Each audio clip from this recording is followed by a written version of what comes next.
dazzling sun-soaked Sunday in Arizona. We're in Mesa at Hohokam Stadium as the Sox are on the road to take on the Oakland A's.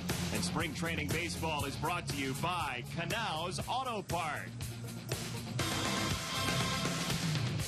Jason Benetti, Steve Stone along with you, and the headline news for the Sox on the field has been the offense so far this spring. There's no doubt that a couple of guys are having great springs. Some guys are having good springs. We're going to concentrate on a couple of guys having great springs, and one is very young, and the other is young enough, looking to hopefully improve on last year. Matt Davidson's having a magnificent spring. 4 home runs, 7 driven in. Now, you see him homering both to left and right field. That bodes well because he's got big power. There's no doubt about that. The defense is getting better, and hopefully he can make a mark so that when he goes down to AAA, they can remember exactly what he did. Abasilio Garcia hitting .375 this year. He's driven in 12, and that leads the team in that department. This is a guy hoping to translate all that potential into performance. I think he'll be able to do it. Meantime, for the A's, this is an opportunity for the Sox to see their very first opponent of the regular season. The Sox open in Oakland. Oakland has to have a bounce-back year off a couple of their better players. We're going to take a look at 2 of them that figure prominently in the A's' hopes. Josh Reddick is 1, hitting .455 this year. He had 20 home runs last year. Doesn't sound like much, but in Oakland, that's a pretty good number. A couple of years ago, he hit 32, and everybody thought he was going to be a star. He's a very good player, hoping for stardom. Stephen Vogt, their catcher, a bounce-back year for him, hopefully, this year. And as you can see, he's hitting in the high 300s. He's hit 3 home runs, driven in 7. He's a good player. He was nicked up some last year. They're hoping that this year is going to be a banner year for him. Oakland has a lot of young guys, and they're hoping that they can certainly improve, maybe 10 games this year. The A's will face the Sox starter Jacob Turner on the mound today in Mesa as the Sox battle with the Oakland A's on the road. First pitch just around the corner.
Sox offense is 4th in baseball with a slugging percentage at .489. And here's the starting lineup for Robin Ventura's club. A lot of the regulars are back in Glendale. Jimmy Rollins is at the top of the card. Melky Cabrera, then Jerry Sands. Avi Garcia with that magnificent spring we were telling you about. Then Davidson, Lombardozzi. Jacob May, a late addition. J.B. Shuck is under the weather. Carlos and Hector Sanchez, 8 and 9. Let's take a look at the defense and how they're going to line up behind Sean Manaea. This is pretty close to the opening day lineup for the A's. It's Chris Davis in left field, Coco Crisp in center, and Josh Reddick in right. Then it's Valencia, Semien, Lowry, and Olson in the infield with Stephen Vogt behind the plate and Sean Manaea on the hill. He's a big, strong, young left-hander. As you can see this spring, he's been pretty good. 8 strikeouts, however, he does have 3 walks and 6 2/3. And we've got Pat Hope Goldberg behind the plate today, and the rest of the umpiring crew: Dale Scott, Kerwin Danley, Chris Guccione.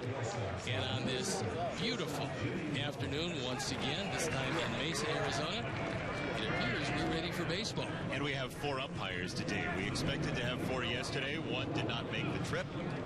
Full complement this afternoon in Mesa.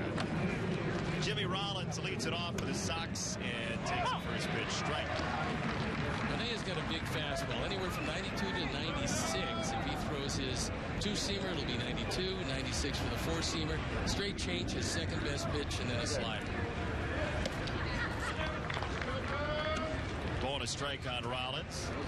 He's got their left-hander in a trade. Yeah, they paid dearly for him. Ben Zobrist was the trading partner, and they feel Manea will not make the team this year. Out of spring training anyway, because the starting rotation is fairly well fixed. Obviously, everybody knows about Sonny Gray. Then it's Rich Hill in the 2 spot. Then it's Jesse Hahn. Chris Bassett is there. Kendall Graveman in no particular order. See who has the best springs. 1-2, and a swing and a miss for Rollins. Strike 3, first strikeout of the day. See, Vogt wants it inside, and this one has some movement. It's not inside, but very effective nonetheless. So it's up to Melky Cabrera, who is 3 out of 26 so far this spring. Takes strike 1. Melky's numbers from last year, we had talked about his strong second half of the season. And huge numbers, slugging over 600 last July. The hope is that he ramps up to that more quickly this year. We certainly would like to see him get off to a much better start with that in mind. It's pretty much time to pick it up here. We've got about 2 weeks till opening day. Rich Hill, who is the man who's going to start the second game for Oakland, is actually throwing in a B game. Probably has concluded his efforts today. The thought process was they don't want the Sox to get a look at Rich Hill and his new role as a starter. Ice cold lemonade. That may be part of the reason the Sox, likely is part of the reason the Sox didn't bring the A lineup here to Mesa. Obviously very unusual that you're going to see and open the season against a team that you're playing in the spring, but that's what's happening. Cabrera walks with 1 out, brings it to Jerry Sands. Young left-hander, Mania, 24 years old, out of South Central High School in Indiana, not far from Valparaiso. He pretty much does it with deception. He's got a most unusual motion, and because he's got a big body and he hides the fastball, that adds to his effectiveness. What he has to do is learn consistently to get it over the plate, as a lot of young left-handers have that problem. Now Jerry Sands, who takes strike 1. He's in the first pitch strike category. Mania's been very good so far. 3 batters in, 3 for 3. He's getting hit with the first ball fastball, and because Sox hitters really haven't seen much of any of him, they're probably taking a look and see what he has. That one's well hit by Sands to left field, and it is gone. 2-run home run, Jerry Sands.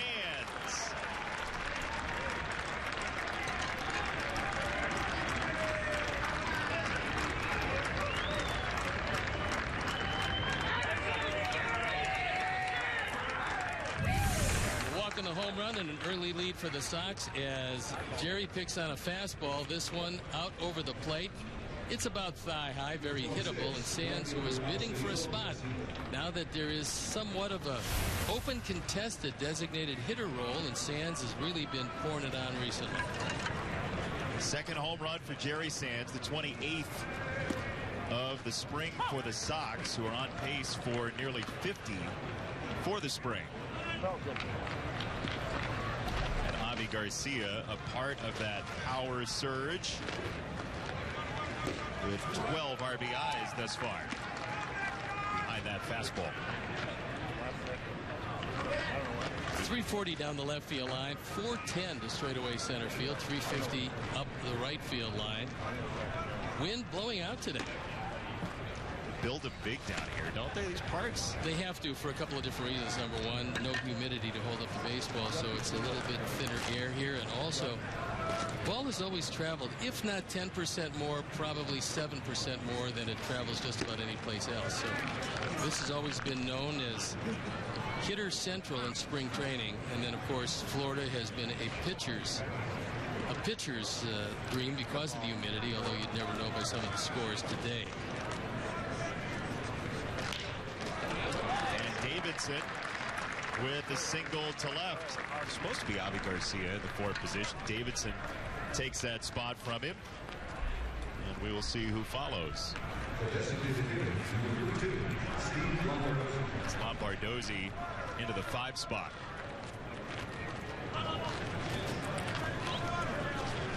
Oh, crafty Robin Ventura.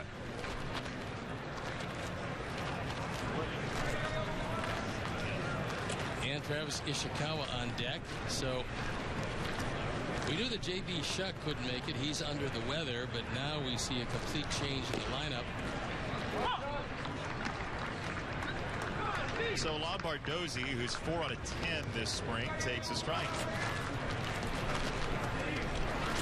You talk about hiding your best guys from the team that you're going to see in the opening series. This is really clever.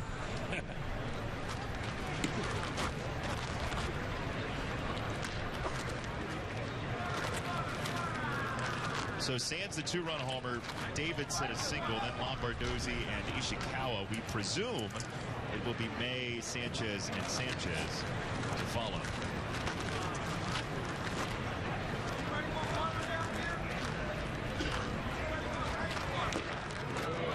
Up and in on Lombardozzi.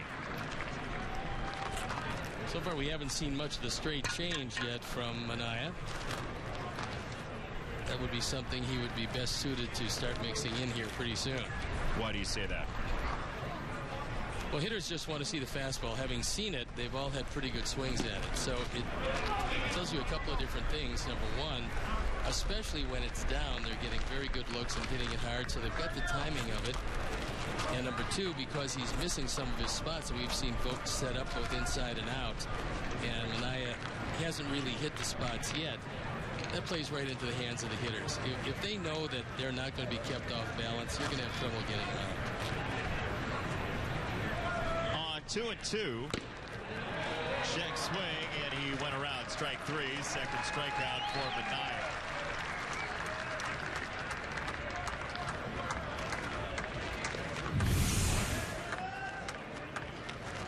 It's another fastball. This is just off the outside corner, and Lombardozzi cannot check his swing. So here is the late addition to the lineup, Travis Ishikawa.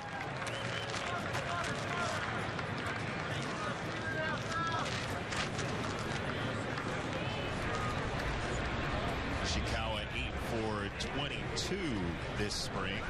You mentioned that DH position with the retirement of Adam LaRoche. Ishikawa is another guy that you would imagine is in the possible mix for that spot. Well, he also gives them a couple of things they need. Number one, gives them some insurance at first base. You can give Abreu a day off, move him into the DH role.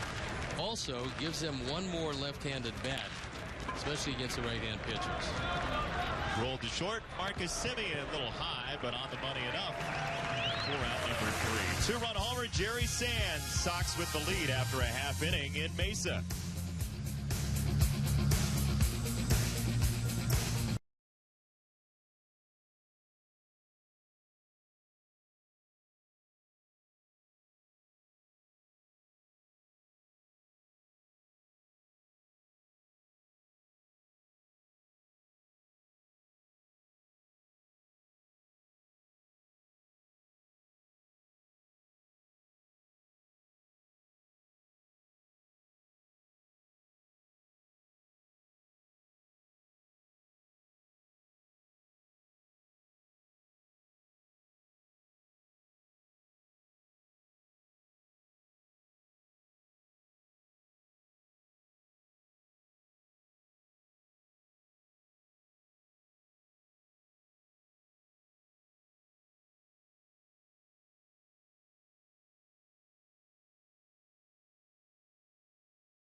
lineup for A's manager Bob Melvin. It starts with Coco Crisp in center field. Jim Lowry at second. Reddick, Valencia, and Vogt. Chris Davis, the former Brewer, in the sixth position. Butler Simeon, our old friend. And prospect Matt Olson in the ninth position. Steve? Most of this Oakland ball club is having pretty good springs. And against Jacob Turner, they're getting a guy who has not been throwing the ball especially well at this point. 13 hits in 7 2/3. Jacob, a former first-round draft pick of the Detroit Tigers. He came in with the idea that if he had a very good spring, he could quite possibly secure a starting role, but he's got to pick it up. He begins with the veteran center fielder Coco Crisp at age 36, his 28th at bat of the spring. There's a lot of people that would think that Coco might give way eventually to Billy Barnes in center field. Billy Burns, excuse me. However, that being said, there's 11 million reasons why they would love to see Coco stay healthy. Number one, the contract. Two, the fact that normally when he is healthy, he's a very solid player from both sides, giving you a switch hitter. Burns, on the other hand, is a base-stealing threat. He's going to steal in the neighborhood of 40 bases. Came over from the Nationals organization as this one skewered through the left side by Crisp. Crisp had a lot of injuries last year, including a shoulder injury. The one really troubling him was the neck injury, and that he carries with him. So he takes this one the opposite way as Jacob gets a fastball up in the zone, and a promising way to start out for Oakland. Second time the A's have seen the Sox this spring. They put up 12 runs in the first meeting back on March the 9th. Lowry takes a strike. You mentioned Turner being a former first-round pick. The A's have 3 first-round picks on a 9 in this starting lineup. Lowry in the 2 spot, Billy Butler in the 7 position, and Olson from 2012. They still believe, and of course Olson is a young player, they still believe he's got a chance to be very good. He's a good defender. But with all young hitters, especially guys with power, and Olson is one of those, sometimes takes a little longer for them to come around, but they think the world of them. And Billy Beane believes that for the first time in a long time, they have a wave of very good young players moving forward that will bode well for the Oakland team, who is obviously small market, small revenue team, and they traded away Josh Donaldson just for simply that reason. 2-1 on Lowry. 31-year-old switch hitting second baseman. Nice spring, 10 for 23. He's another one of those guys that has to bounce back. A few years ago, he was a solid player. Not spectacular, but got the job done and hit the ball very well. Last couple of seasons haven't been the greatest for him. To first, Ishikawa, the feed. Rollins, the return. Big double play.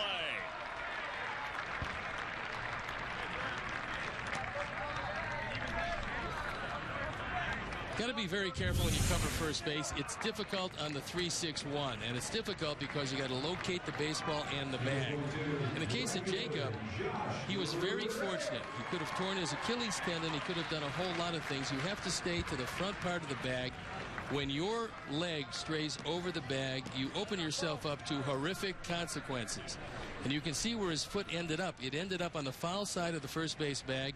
Again, the most difficult play for a pitcher is this one, because of the coordination of getting the ball, and you'll see where his foot is. It's in a terrible position. Caught a great break as Lowry doesn't tear him up. He just goes by him, and they turn 2. How do you find the bag as a pitcher getting over there to cover? You have to find it quickly. You have to find it before you find the baseball, and then you have to trust that your judgment is going to be correct. But the one thing you know definitively, even if you have to miss the bag, is make sure you stay on the fair side of the bag. You don't put your foot even over the middle of the bag, again, because you open it up to the base runner. And so that play is very difficult. That and covering home plate on either a short wild pitch or pass ball with a runner at third, another difficult play for a pitcher. 3-0 on Reddick, who had his career best in the majors, at least, strikeout to walk ratio last year. Every year for the last couple of years, his strikeout total has gone down. He shortened his stroke. He wants to make more contact. He always had big power. And 20 home runs last year in Oakland is a very good sign for him. And this year, the strikeout total in spring training has been otherworldly. 6 walks, 2 strikeouts, 22 at bats. Pretty impressive. There is walk number 7. Let's take a look at the newly formatted defense, and we'll tell you exactly why it is newly formatted. You got Melky in left field with Jacob May in center, Jerry Sands now in right, shifting from first base with Davidson, Rollins, Sanchez, and Ishikawa in the infield. Hector Sanchez behind the plate, Jacob Turner on the hill. Avisail Garcia hurt his wrist a bit yesterday as he dove for the ball in the right field corner. That's one of the reasons why he was scratched today. So a couple of guys who were supposed to be in the lineup not able to go to the post today, but so far they don't feel anything is serious. Had some ice on it earlier.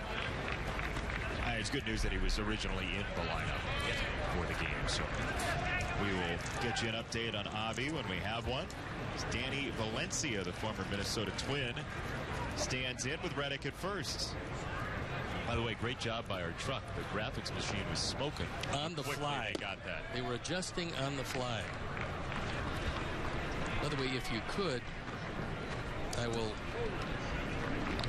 buy you, of course they won't be your prescription, a set of sunglasses if you could carry them, please, because once again I have lost mine, only to be found by Michelle Godwin, who is our major domo in the booth. We thank her for that, but apparently...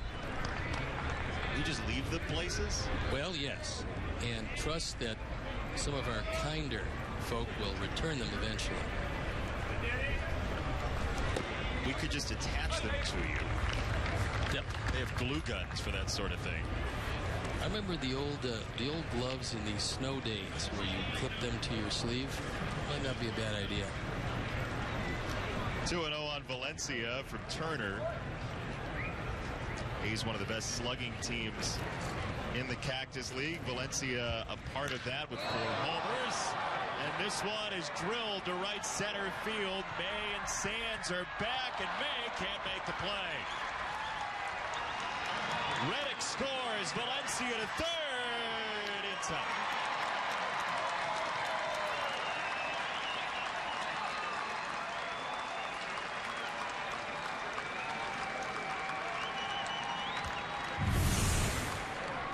Valencia is very strong, and I think Oakland hopes that by playing every day, he's finally going to get that huge potential he's had since his days with the Minnesota Twins, and they can get it out of him.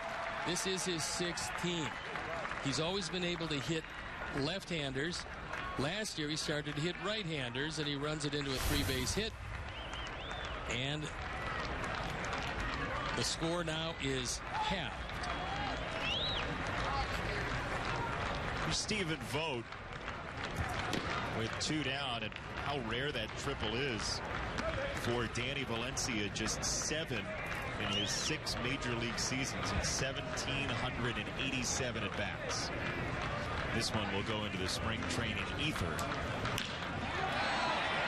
Vogt, a slice to left field, and Melky Cabrera coming forward to put it away and secure the lead. 2-1 Sox after 1 at Mesa.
there is a perfect way to entertain clients, promote teamwork, and boost morale. What is it, Stoney?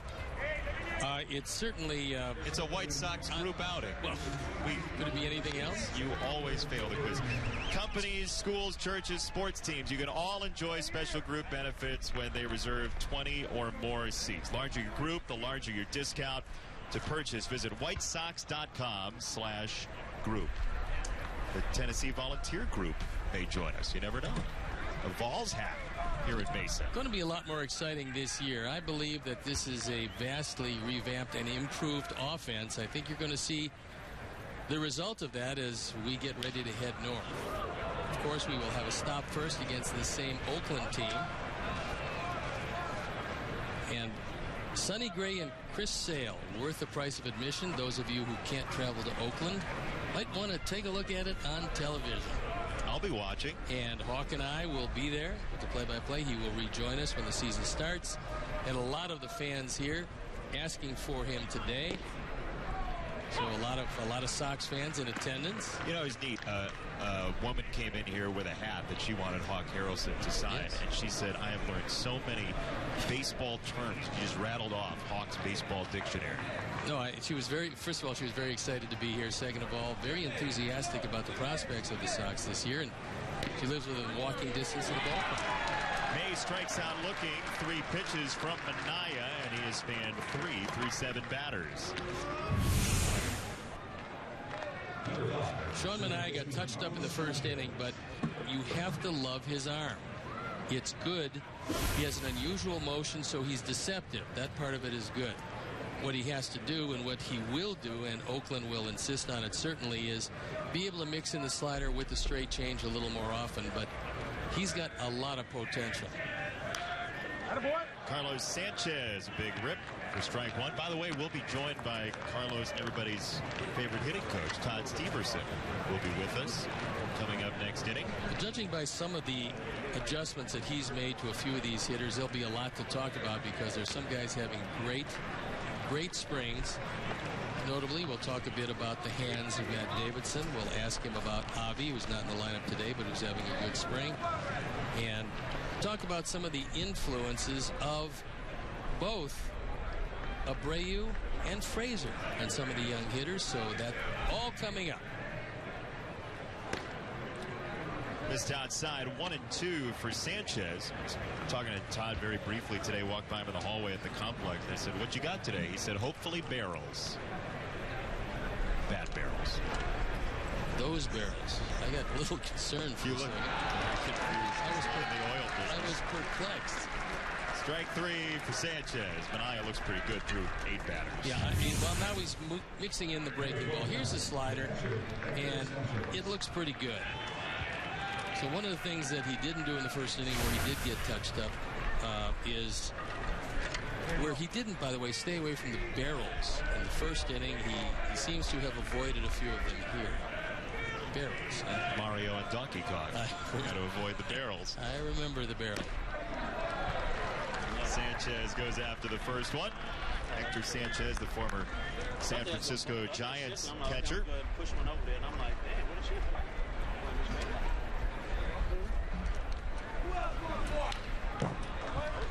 This is a time in spring training, almost universally, where pitchers will tell you they probably need maybe 2 more starts. Don't have to go 7 innings each start, but they'd like 2 more starts. Hitters will tell you they would like the season to start tomorrow. Most of the hitters believe that they are ready to go. Pitchers lagging behind a touch. You know, you were talking yesterday about that dead arm period that pitchers feel in spring training. Interesting timing because Sonny Gray said that very thing about his start yesterday, that's kind of the pocket he's in. I think that's what happens to pitchers, and it's not a sore arm. Sanchez flares it to center, and the Sox have their 3rd hit off of Minaya. So back to the dead arm situation, it's not that your arm is sore. It's not that. It's just that what happens is when you start in spring training, you're going to make 2-3 starts, say, along with maybe an inter-squad game and batting practice. You're tearing down some of the musculature you have before you build it back up again. So, again, without any soreness, you're just getting what they call a dead arm, meaning you're not going to get enough life both the breaking ball and especially the movement on the fastball. That will come to you as you head toward the time when you head north, and when you do that, the arm will most likely bounce back. Rollins skies this one toward first base, and Olsen. The Sox are subdued in the second after a 2-out single. Bottom two next. Sox with the lead 2-1.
Jason Benetti, Steve Stone here in Mesa. By the way, Steve signed a shoe earlier today. Somebody came up with a shoe for you to autograph. They did. It was a really big shoe, and I enjoyed it. Certainly, she was another enthusiastic Sox fan. Asked me to sign it in silver. I thought black was a preferred color. But we do have good news to pass along, by the way, on Avi Garcia. Bob Begdol from the Sox Media Relations Department came over and told us that it is a wrist contusion, a bruise. For Avi Garcia, he is day to day. Nothing serious. X-rays were negative, which is certainly very important. And the type of spring he's having, you're hoping that nothing interrupts it for any period of time. So he was originally in the starting lineup. That was good. A little sorer than he would like. And he's on the shelf for a bit. Chris Davis, 2-0 on him, a 28-year-old outfielder with significant power. We saw him with Milwaukee. He can hit the ball a mile. One of the big oddities about him is the way he spells Chris. Other than that, he's a young guy, still young enough, with enough power so that he'll get his shot here. I was thinking about this before the game. How many KH words can you think of? Khartoum, the city in Egypt, right? Khartoum is KH. You got any others? Well, I did. I was very good friends with the leader of the Soviet Union at the time. I believe Khrushchev was a KH. Your guy. Yeah. He had, amazingly enough, he had a wonderful sense of humor. But no, I didn't study my KHs before the game, but it is kind of unusual. Folks are welcome to tweet in at us, at Jason Benetti or at Steve Stone with your KH words, as this ball is crushed by Davis for a leadoff single. They feel, and if you're Oakland, and this is how you really have to do things. You're not going to get a lot of big money free agents to come to your organization because of financial constraints, the ballpark, a number of other things. So you have to hope that you can pick up a spare part here and a spare part there. And with that in mind, they completely revamped the bullpen. One of the things they had to do, the bullpen last year, last in the major leagues, and a big area of concern. So they've got a terrific manager, Bob Melvin. Even if you're a great manager, if you have a bad bullpen, you're not going to look particularly good. Sean Doolittle, the closer, a little bit dinged up right now. Doolittle was one of those guys that really surprised them because he's He's a small guy, very strong, and throws awfully hard. The only problem is he's had trouble staying healthy. Right now, he's allowed to only throw off flat ground, but they don't anticipate he'll carry it over. For those that are uninitiated, why flat ground rather than off the mound? What does that do? I think it relaxes a pitcher more. I think he's not straining because when he goes on the mound, you'll have a tendency to pitch and to try to accelerate things a little bit more. Flat mound, it's easier on you. Think easier on your back and all your other parts that might be nicked up at any one given time. But that's how they usually start pitchers coming back from injury. In the case of Doolittle, it's not a major injury. They think he's going to start the year and be healthy. And they believe their bullpen is going to be really one of their strengths after being a terrible weakness last year. John Axford.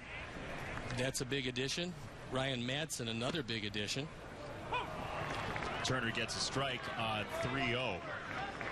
Billy is one of the best in the business at grounding into double plays. So if you do get one down in the zone, although he hits the ball very hard, and that's one of the reasons why he grounds into double plays, you can usually turn two with him.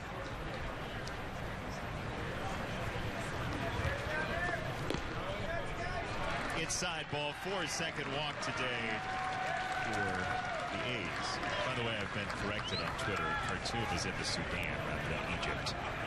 So I need to work on my African geography. Indeed. You get 3 today. It's 1. Oh, we missed khaki. Steve? Oh, boy. What will they ever do with us? And former Hawks goaltender Nikolai Khabibulin yes, in the KH department to go along with Chris Davis, who's moved along to second on the Butler walk. Twitter's a wonderful thing, isn't it? It is. And the A's really love Marcus Semien. All of you know he came up through the White Sox system. Last year had a really strange season in that 28 errors before the All-Star break, 35 all year long, so he had a great second half. They believe that his hitting is going to get better and better. They think he's going to be a very steady shortstop. He's a terrific guy. They love him, and we love them with the White Sox, but you've got to make a good deal to get yourself a pitcher in the case of Jeff Samardzija. So Marcus, not very happy with Pat Hoberg, but he looked at one on the outside corner. It appears to be a cutter or slider. Not all that bad a pitch. Pretty good 0-2 pitch regardless. I would certainly have wanted it. And then some. Davis at second, Butler at first, and one down for Matt Olson, the power hitting 21-year-old.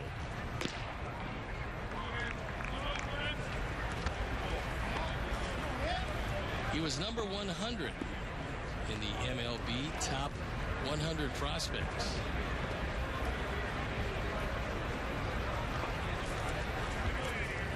"37 homers 2 years ago. Certainly that was in the California League, so the air is a little bit lighter and the parks are a little smaller out there.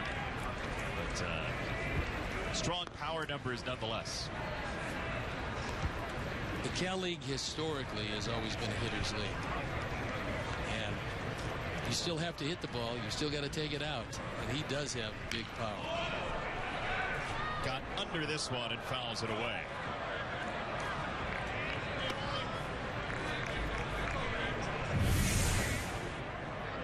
The classic uppercut swing of a home run hitter. Consequently, when you keep the ball somewhere between the waist and the letters, if you are facing an uppercut swing, they usually are going to do you very little damage. That was kind of Matt Stairs-esque, wasn't it? Matt Stairs could hit. He could really hit. If he has even close to the career of Matt Stairs, although the highs weren't all that high, but he stayed around a long time because off the bench he could always hit right-handers. Coco Crisp on deck. 2 on, 1 out for the A's. Bottom 2. Right side snuck through past Sanchez. Davis around third to score.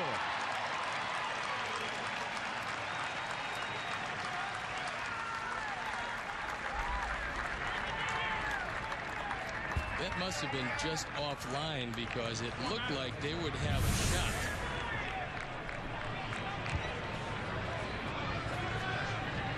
This is really an Arizona hit because normally you catch this ball, but not here. The ball just eludes Sanchez into right field. Sands does the best he can do to get it back in, but not before. We've got a brand new game tied at 2. To be fair, it's the same game. It's just the score has changed. And it's a little shorter than it was when we started. It's crisp to left, and Cabrera fighting the sun for out number 2. Let's change the subject. Sox fans' opening day is Friday, April 8th, 3:10 p.m. versus the Cleveland Indians. All fans ages 21 and over get a 2016 White Sox magnetic schedule presented by Miller Lite, the original light Pilsner, an official beer of your Chicago White Sox. Get your tickets today. WhiteSox.com or call 866-SOX-GAME. You're going to see some great pitching in that series. Cleveland has a dynamic starting rotation. And, of course, Michael Brantley is one of the best in the business. So there's a lot of folks that pick the Indians first and at the lowest second. They come in with high expectations this year. Well, Corey Kluber at number 1. And then you get guys like Trevor Bauer and Danny Salazar, too, in the back of that rotation. Guys that have been coming up through the system. And don't forget Carlos Carrasco, who's got great stuff. No, their rotation is really good. The question is, can they score enough runs? They didn't do a whole lot to aid their offense, but going forward, they've got a terrific manager in Terry Francona, and they feel they're going to be right in the thick of things. 2-0 for Turner. Fades outside. 3-0.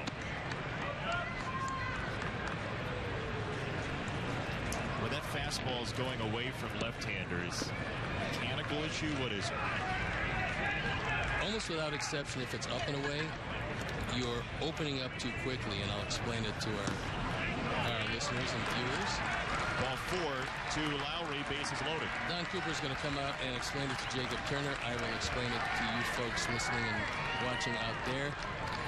By opening up too quickly, it means that your front shoulder, in this case the left shoulder, flies open. When it flies open, when you don't keep it closed, your arm doesn't have a chance to catch up. So the shoulder flies open, all of your weight goes to your left, and the ball stays up and away consistently to left-hand hitters. The best way to do that, if you're one of the young players looking out there who might be a pitcher, and you really can't do this, but the best thought process is try to touch your chin with your left shoulder. If you try to touch your chin with your left shoulder, you're going to stay in, and consequently you're not going to open up too quickly. That, or the other phrase is, show your numbers to the hitter, meaning you're going to have to almost turn around to do that, and then you will stay closed. So those are the two remedies for fastball up and away to the left. Goes the hook on the first pitch here, a strike to Reddick.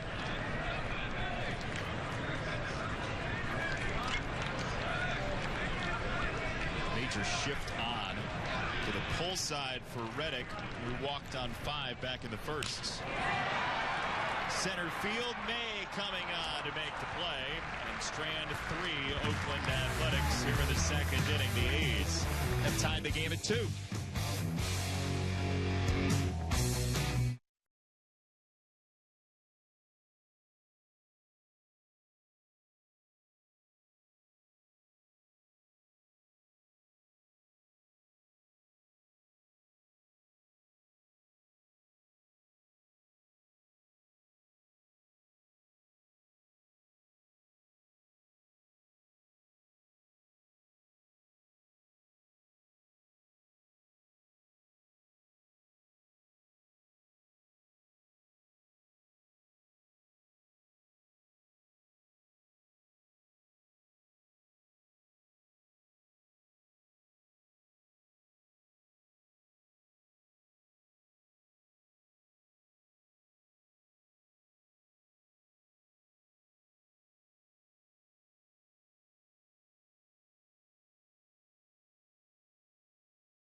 Bulls' fight for playoff continues as they take on Boogie Cousins and the Kings at the United Center starting at 6:30 and streaming live at csnchicago.com or on the NBC Sports Live Extra app. Brought to you by Xfinity. Good news for historical Bulls fans last night. The Spurs dealt loss number 7 to the Golden State Warriors, trying to protect 72-10. The Spurs stayed undefeated at home. Unreal. It really is amazing. I believe that, they're only 3 games back. They could actually catch them. Spurs are always good. Warriors this year have been otherworldly. Steph Curry is just remarkable to watch. 25, 30 feet, doesn't matter. His shooting percentage from 25 and beyond is in the 40s. 1-2 on Melky Cabrera. One defensive change for Oakland. Tyler Leydendorf has replaced Coco Crisp. And if in fact he has some neck issues or anything else, we will get back to you and let you know about it. But that's one of the real concerns of this team is Coco Crisp has had so many physical problems the last couple of years that they really can't count that he'll go deep into the season at all, and that's why Billy Burns is sitting there ready to go. Second walk for Melky today. His 4th of the spring, and up comes Jerry Sands, who last time provided all the offense the Sox have in this game. Takes a long look down at Joe McEwing. And he's ready to go. Are you ready to go? Are you ready for the season to start? I'm not yet because I don't want to peak too early. I want to make sure, this being just our 4th broadcast, and game number 18, that doesn't include the B games and some such, but game number 18, this team looking better and better at 9-7 with a tie. Actually playing good, solid baseball, and that's the best. The record is irrelevant in the spring. You want to see your team playing good, solid baseball and better baseball as the spring moves along. And right now, the Sox are playing their best baseball of the spring. You were talking about it with some fans yesterday as this one gets away from Olsen. Melky Cabrera to set.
Yes, to tell you about Todd Steverson, the new hitting coach for the Sox, is downstairs with us. Hello, Todd. How are you? Jason, how you doing? Doing great. What's life like down in the dugout today? Hot. It's nice, though. No, it's a nice day out here in Arizona. You can't beat it. A lot of fans out here. Good weekend for them. It's close to the end of the spring training, so everybody's ready to go. Todd, everybody is looking at this spring as a spring where you find the offense coming back to life, and one of the guys who's not playing today because of a sore wrist is Avi Garcia, but he's looked so good in the spring. What adjustments have you tried to make with him? It's kind of a myriad of things, but obviously, you know, those that have followed the team pretty closely knew that his discipline wasn't always there. His recognition would be a little thrown off time to time, and which didn't allow him to take consistent quality at bats. And really, we're just trying to put him in position so he can read the pitch, be able to recognize and be on time and swing at something that's going to give him the best chance to succeed. How long of a process is that for him, and has it been? It's a longer process than you really want it to be, but having been able to go down and talk with him and work with him out in Miami this offseason actually sped up the process a little bit because he was able to work on the positions and the thought process of it. And the beginning of spring training, having the pitchers batting practice and being able to stand into some bullpens and some side work really has helped him quite a bit. By the way, you all see Carson Fulmer is into the game for the Sox, in for Jacob Turner. Todd, talk a little bit about Matt Davidson, because he's been a revelation this spring, finally living up to a whole lot of the potential he had when the Sox traded for him. Yeah, I mean, the year we got him, he had a really good season out there in Reno, and went up to the big leagues with the Diamondbacks and didn't do too bad. We got him in the trade and came over, and he's had some struggles. Young hitter. I think he's going to play the year this year at 24 years old, if I'm not mistaken, which is still right on tap for being maturing into a hitter. He's had some down couple of years out there in Charlotte, but I think some of those down years allowed him to put him in the place that he is right now, with understanding who he is and what he needs to do. Carson Fulmer gets a strikeout of Valencia for out number one here in the third.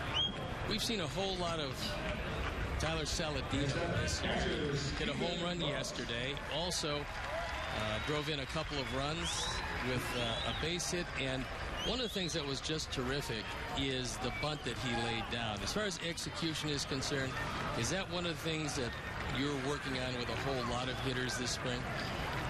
Well, a wise old man once told me, he said, either execute or be executed in this game. so absolutely. I mean, pay attention to detail.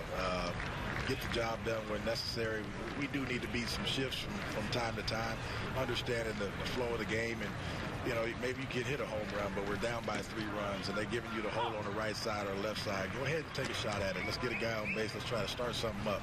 Let's move runners to the next base. Do everything that we can possible to put ourselves in best position to score runs. With that in mind, Ishikawa, through the shift, tried to bunt one to the left side yesterday. It was a terrific bunt. They made a great play to get him, but that showed that he's got a pretty good idea of what's going on. Yeah, and for me, he came back. He said, I hit it a little bit, bunted it a little bit too hard. Which was, yeah, he bunted a little too hard. But I like the thought process. His thought process was there. He's thinking about the game. He's thinking about what he could do to get on the base.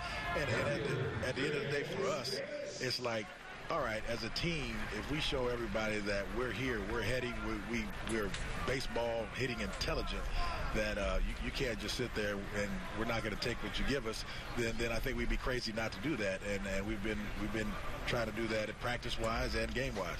What's the definition of baseball hitting intelligent to you?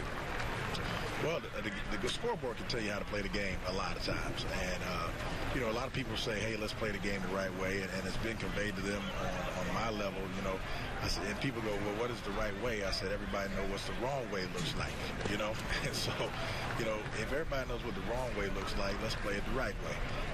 Not getting guys over, giving the attempt and playing team baseball, taking team at bats. I know it's an individualistic sport, but everybody needs each other to score runs.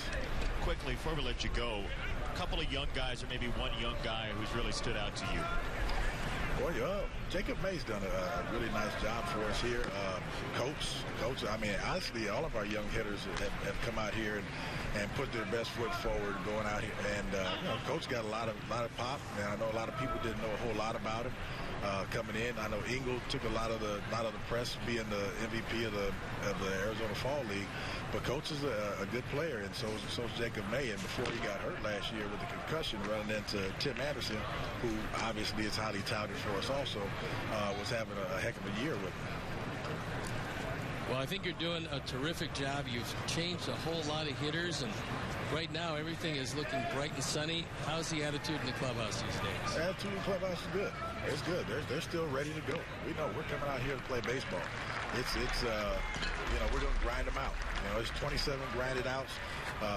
27 grinded outs throughout the course of the day. Let's get what we can get. If they're going to give it to us, we're going to take it.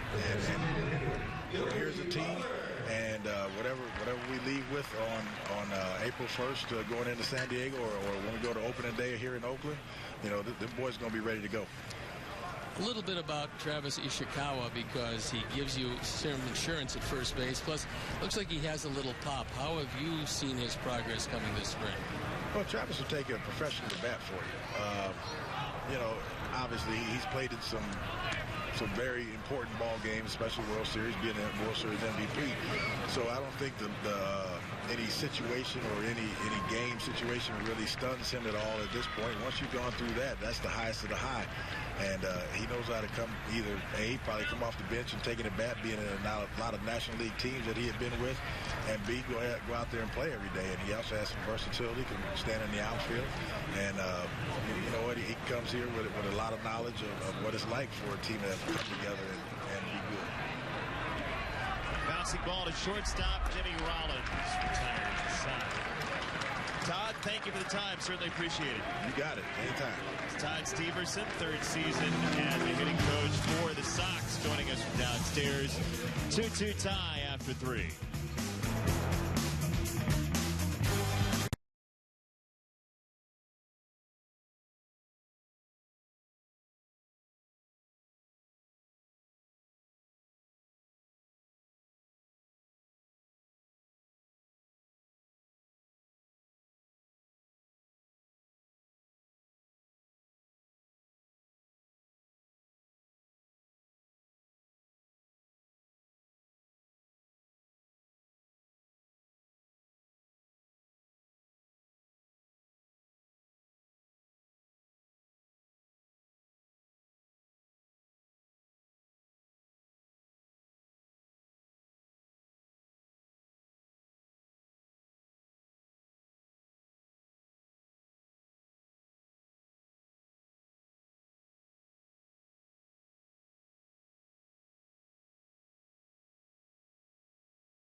Welcome you back to Mesa, Arizona, as the Sox and A's are in a 2-2 tie. Top of the 4th inning. Jason Benetti, Steve Stone, our entire crew.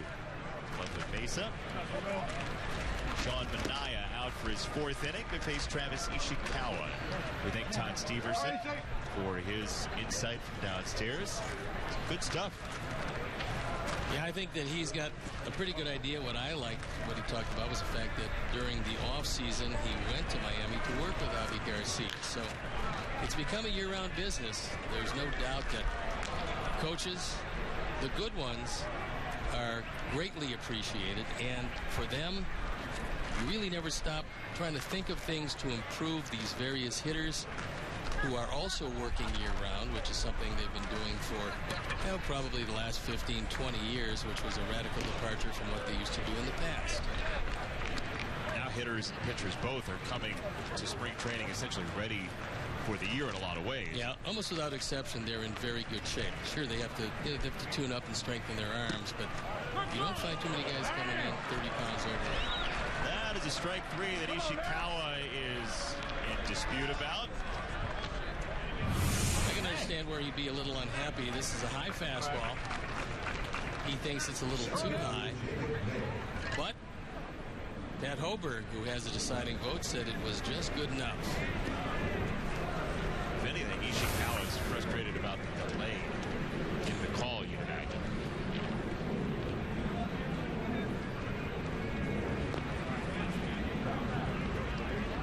You said most players come to spring training at their playing weight. Pablo Sandoval He's not most one of those guys. No, and occasionally, A couple of players. Occasionally, long-term deals will be commensurate with a few extra pounds. But in the case of Sandoval, his weight kind of bounces between a lot and a real lot.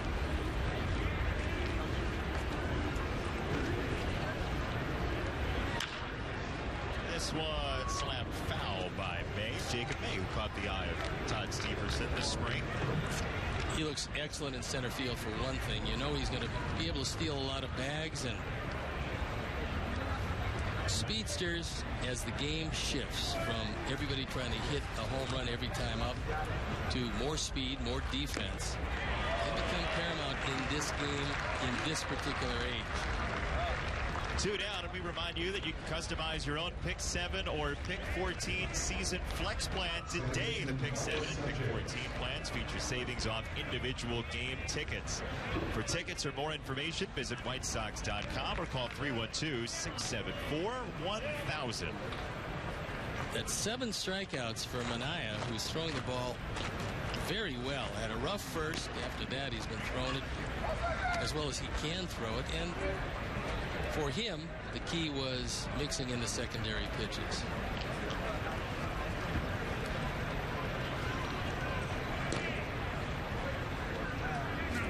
Two 2-0 on Carlos Sanchez, who is one of those 7 strikeouts coming in the second inning. The Sox 2 runs came across in the first on a Jerry Sands 2-run homer to left as the 3rd batter of the game. Against an A's staff that has the 3rd worst ERA in spring training, nearly 6 for the season. Semien at short, little wild and a lot wild.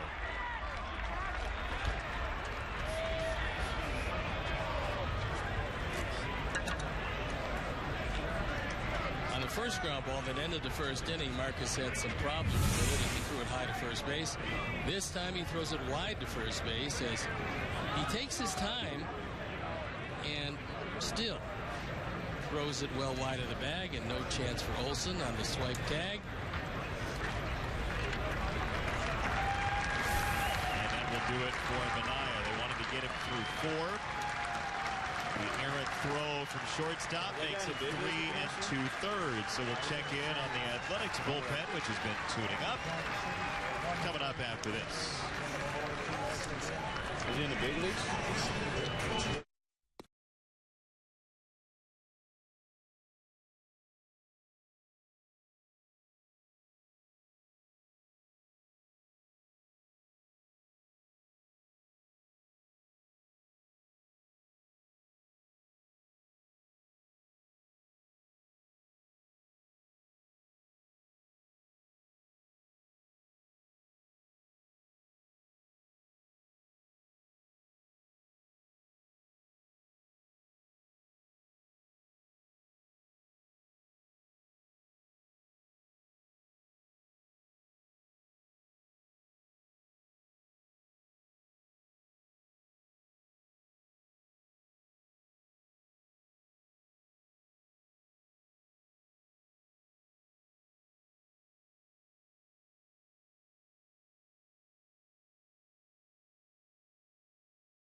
2-2 tie. Sean Manaea, a big part of that. The Oakland left-hander with 7 strikeouts.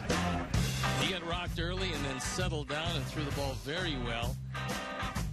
You saw a slider, a good fastball. He throws both a 2- and a 4-seam fastball. Then when he started getting a feeling for the strike zone, he threw it by and got a few balls that were iffy, but it is spring training. So a good outing. I think Manaea is very happy with it.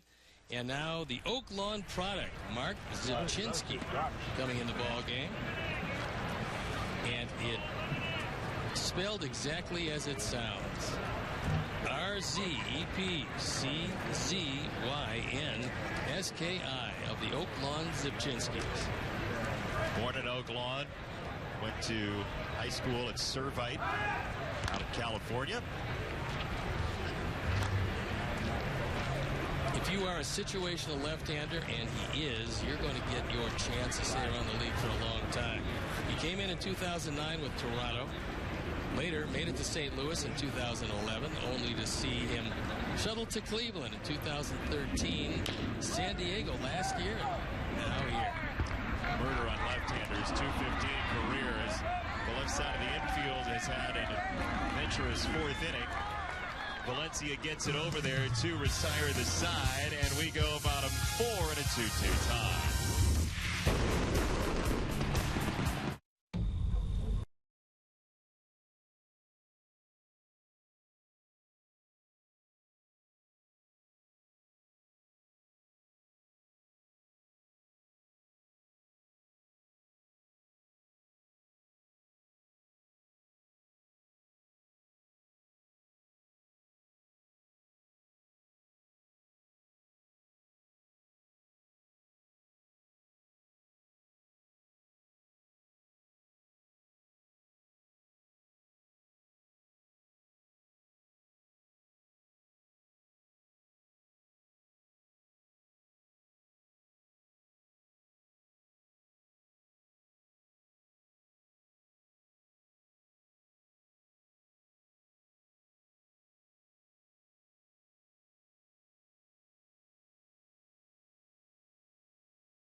Folks enjoying their beverage of choice at the ball yard. Just juice, I'm Is good. it apple juice, you think?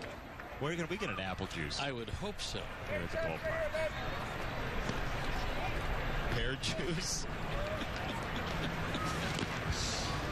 Carson Fulmer on for his 2nd inning here in Mesa. Whatever it was, the young man was enjoying it. And Michelle said before the game specifically that you will have no apple juice. None. None? 0. Well, 3rd-year hitting coach Todd Severson was with us, so Carson Fulmer didn't get his proper entree into the game, Steve. He certainly has opened some eyes here in the spring. The organization loves his stuff. Obviously, they drafted him number 1, but you never really know after that. And I think he's shown them that they're going to use him and develop him as a starting pitcher, and then they'll see what comes after that. Well, Don Cooper was unequivocal when we were talking to him yesterday. He said starter for Carson Fulmer. And I think that's the best way to develop a guy that accomplished what he accomplished in college, and you draft him number 1. You obviously give him a salary commensurate with the number 1 spot. But the talent, no doubt, is there. The stuff is very good. The harnessing of that stuff consistently remains to be seen. This one flipped out to right, and Jerry Sands, round number 1. What we talked about yesterday is something that has been a trademark of the White Sox, and that is if you're a young pitcher, there are a lot of worse places to go than here for a couple of different reasons. Don Cooper certainly being one of them, but also this is an organization that doesn't hesitate to bring its young pitchers to the major leagues very quickly, move them up through the system very quickly. A lot of other organizations don't do that. They want them to get 4, maybe 500 minor league innings, sometimes more. Sox aren't like that. If you've got the talent and you've shown you can do it, i.e. Chris Sale and Carlos Rodon, you're going to get here as quickly as humanly possible. And when that man talks to you and tells you and evaluates your pitching, you best do a great deal of listening, because he can be your best friend. Well, there's no question about whether or not Carson Fulmer has faced big situations. He went to back-to-back College World Series, winning the title one year and then as a runner-up the following season. So certainly he's been involved in a dog pile or two. There's something to be said about that. A winning culture and come to pro ball with that. There's no doubt, because you have to understand how to win before you can win. It doesn't happen accidentally, and he was at a great program. You know, that really helps. You're surrounded with excellent players, and of course you're the #1 star pitcher on the ball club. That doesn't hurt. For Tim Corbin's Commodores from Nashville, Fulmer got him. Ishikawa still has 2 hamstrings intact. And the one thing that Carson doesn't know is the speed of the base runners. Right here, he throws flat-footed. Something that he's going to have to work on, something you don't want to do. Does he come back? He barely comes back and gets the bag. Nice play by Travis Ishikawa. This is a flat-footed throw. Invariably, you're going to not make a particularly good throw.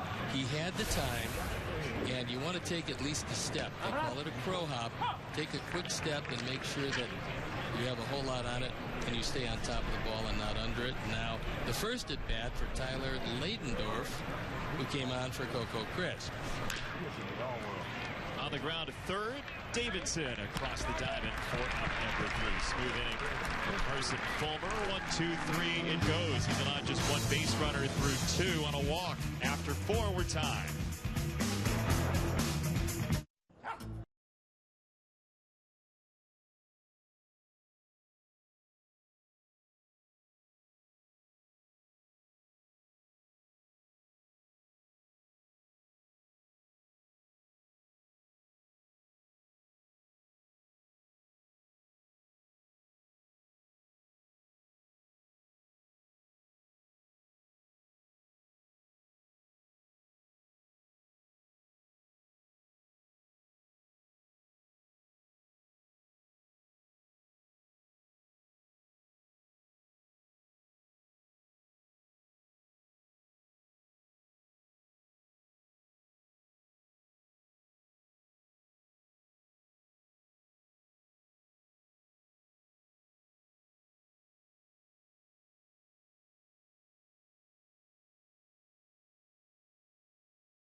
Provide your guests with the ultimate all-inclusive White Sox experience in the Home Plate Club or Magellan Scout Seats. These 2 premium seating areas are the best way to entertain your most important clients, employees, friends, or family.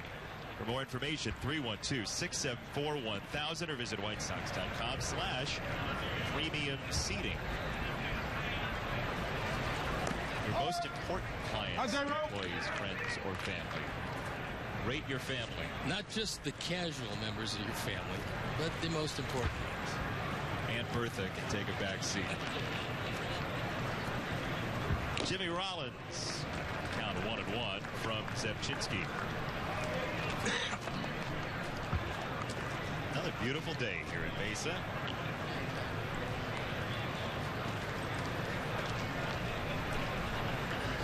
We haven't seen a cloud. This is our fourth broadcast. I've not seen a cloud yet. Absolutely gorgeous as Jimmy Angio pans around to show you the lovely aspects of Mesa, Arizona. This was the Cubs facility till they get their new park. And they've done a lot of revamping here. I think the Oakland Athletics have done a great job, along with the Ho-Ho Cams, which is a group that's dedicated to spring training here. They were great for the Cubs for many years, and now they're over here with Oakland as well as over with the Cubs. Check swing roller to first, and Olsen on top of it. One down. Jimmy Rollins is a member of the exclusive club. 100 triples, 200 homers, 400 steals. Only 3 guys ever have done it. Pretty amazing. Rollins in his 16th year. You look at those numbers, they're really outstanding, showing a great combination of speed, a little more power than you would think, and of course, with 465 stolen bases, second only to Paul Molitor as far as this is concerned. He's been a solid player, and I think a pretty good addition to the ball club, because I think he's going to explain to Tyler Saladino a whole lot about how to play the very difficult position of shortstop.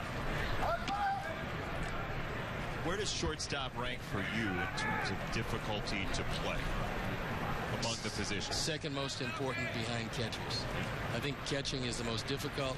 I think shortstop is right there. You would hope that your shortstop would be the smartest player on the field. Next to that, you would like your catcher to be that guy. A team that has both, well, then you've got an outstanding team. One advantage the Yankees had over the years was they knew that when they went to the post, Derek Jeter would be the smartest guy on the field. Not only for them, usually for both teams. And it really helped them because you know how to position. You're right in the middle of everything. Former teammate Melky Cabrera has this one sneak through for a single. He is 1 for 1 and has reached base all 3 times.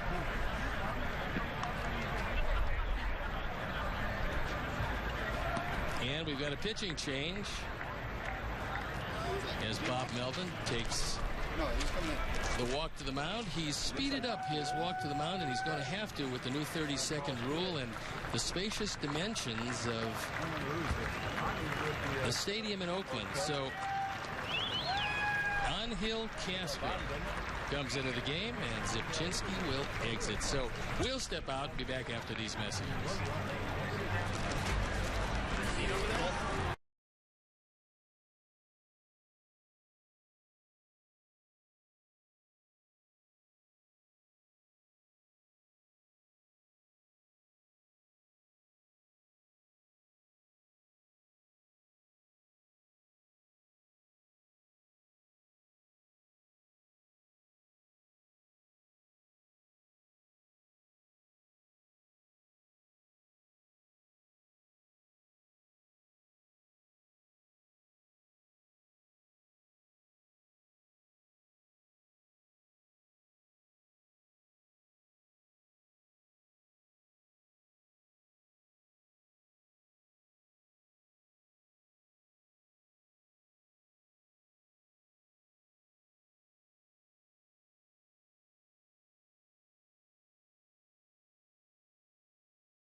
Join Comcast Sportsnet and the Blackhawks for a social media night this Tuesday as they take on the Dallas Stars. Interact with CSN all game long using hashtag HawksTalk for your chance to win big prizes. Coverage starts at 7 o'clock on Tuesday on CSN Chicago.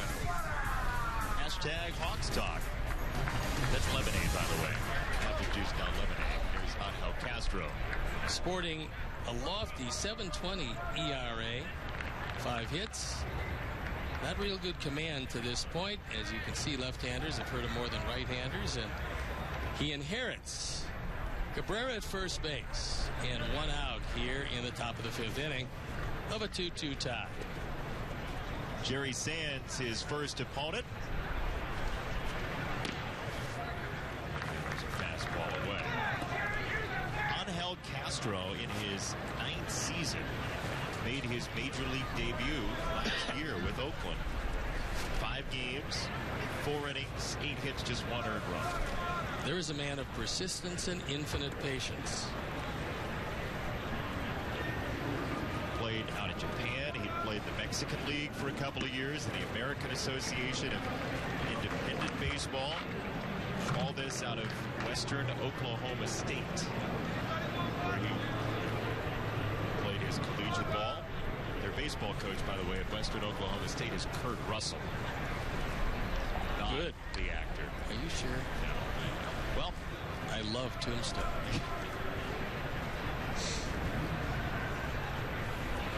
ball and strike on Sands. Castro made the most of it last year. 5 games, 2.25 ERA.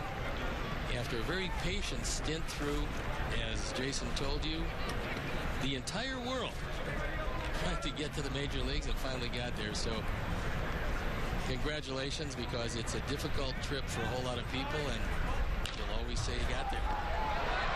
Simeon, it's short. Made the catch. They have been better off letting it bounce to try to turn 2. It's a little chancy. It's a decent thought. It's tough on a line drive. Pop up. Yeah, you can do that. Line drive, a little more difficult. Sands hits this ball hard. Sinking line drive, and Marcus right there, the little flip, but heads up base running by Melky Cabrera.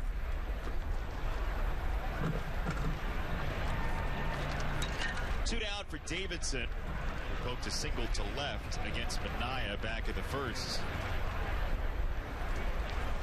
His average now at 444 this spring, we're told by stat man extraordinaire Chris Kampka inside the truck.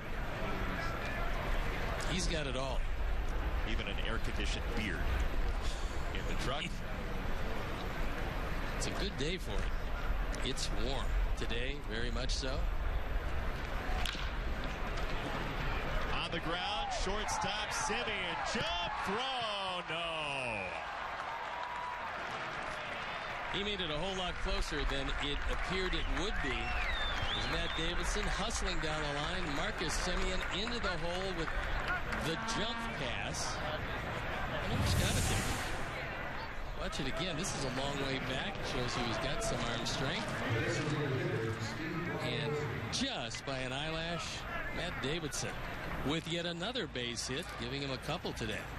14 hits on the spring for Davidson. One of the reasons why this Oakland team had problems last year, 19 and 35 in one-run games. And that shows you a couple different things about a ball club. One, a bad bullpen. And two, they just couldn't catch the ball as consistently as Bob Melvin would have liked. So they're going to throw away all of last year and hope that their young players this year can take a step forward. Their veteran players will come back and have big seasons, and they hope to have a chance, but it's going to be tough for them in the West. Texas looks fairly strong. And how about Houston? What do you think about Houston's chances of overrunning Texas? Well, with a player like Carlos Correa, you're usually in pretty good shape for some big plays throughout the course of the season. But inside to Lombardozzi, wanted to. It seemed like they were a year ahead last year than they even expected to be. So you wonder how that plays. Same goes with the Cubs, honestly. You wonder whether or not they'll hit where they expected to hit, considering the youth on the team. 1-2. Got him. Astros strikes out Lombardosi. The Sox maroon 2. We're 4.5 deep, tied at 2.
Jason Benetti, Steve Stone here in Mesa. The Sox and A's in a 2-2 tie. What do you make of Carson Fulmer through a couple innings here today?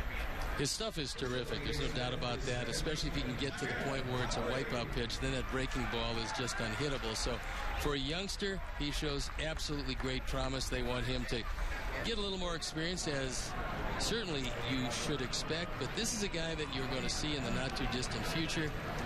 I think he has a sky as the limit ability level, and now the question is consistency. Like all young pitchers, he doesn't seem fazed by much, however.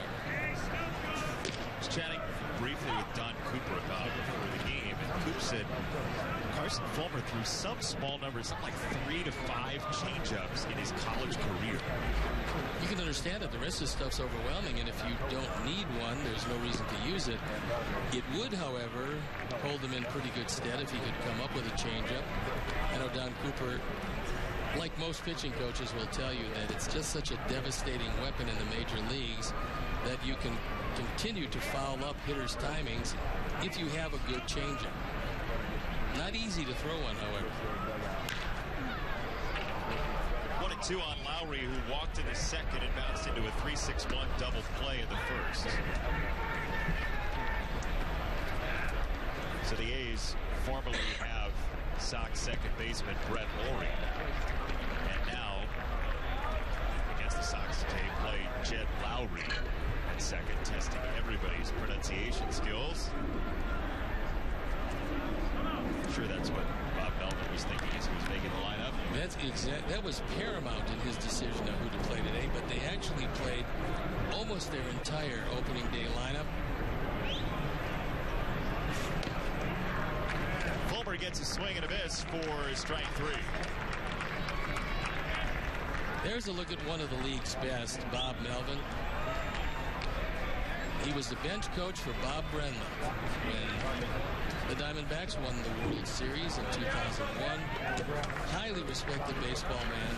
No coincidence that he's a former catcher. I know they love him in Oakland. They want to keep him around for a long time. He's very easy to play for, and I think he gives them a great deal of continuity here. You can rotate coaches in and out. They've got Ron Washington, the new third base coach, and he's done a great job for them. Mark Kotsay has joined the staff as well. From Washington. I saw him about a year ago. I was doing the SWAC baseball championship at Pontchartrain Park in New Orleans, and he just popped on by. He was involved with a Major League Baseball facility down there training youth baseball players. Past Davidson at third with the shift on, and Reddick punches it through. That particular stroke illustrates what's happened to him from last year to this. The fact that he shortened his stroke consistently, willing to try to beat the shift, as you see it there. Only Davidson on the left side can't get to it. So he's taking, as they say, what the defense gives him, not trying to pull everything. And consequently, got just a couple of strikeouts this entire spring. Now Danny Valencia, his RBI triple in the first, made it a 2-1 game. The A's picked up one more on an Olsen single the following inning. We've been tied at 2 ever since.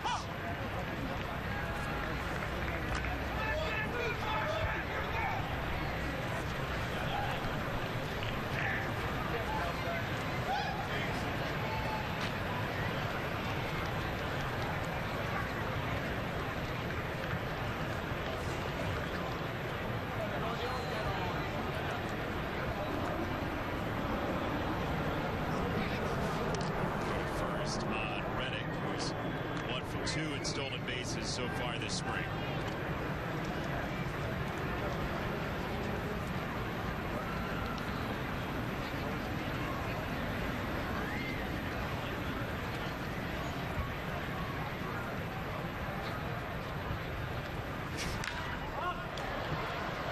Popped up foul. And 2 strikes on Valencia.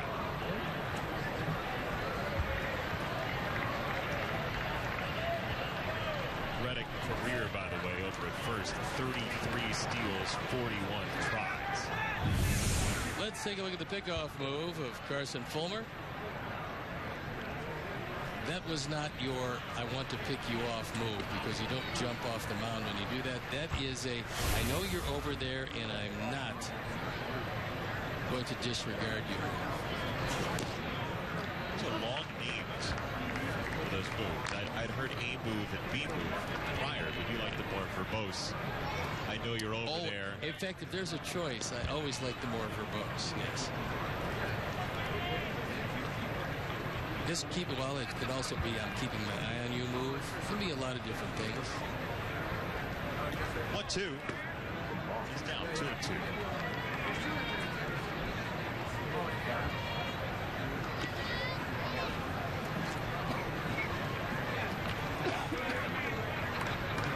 It seems like Danny Valencia was just coming up with the Twin system. A couple of option years that he was up and back, up and back. Now at age 31, he's put together a nice spring so far.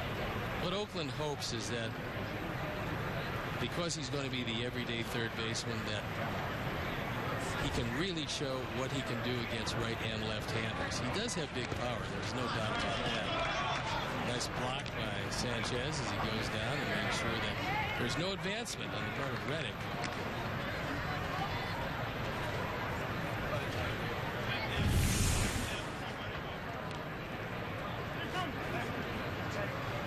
This one in the dirt. Sanchez able to stop it as it trickle away, and keeping the ball in front of him, he keeps Reddick out of scoring position.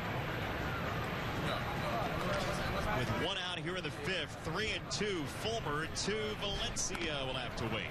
Now, which move was that? That was if he was straying off first base and going, he was going to try to pick him off.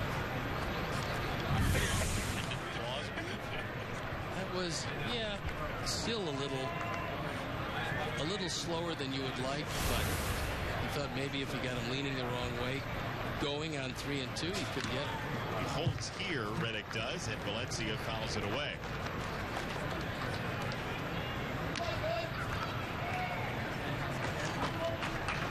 Danny Valencia has taken some batting tips during the offseason from former White Sox player Bobby Molinaro.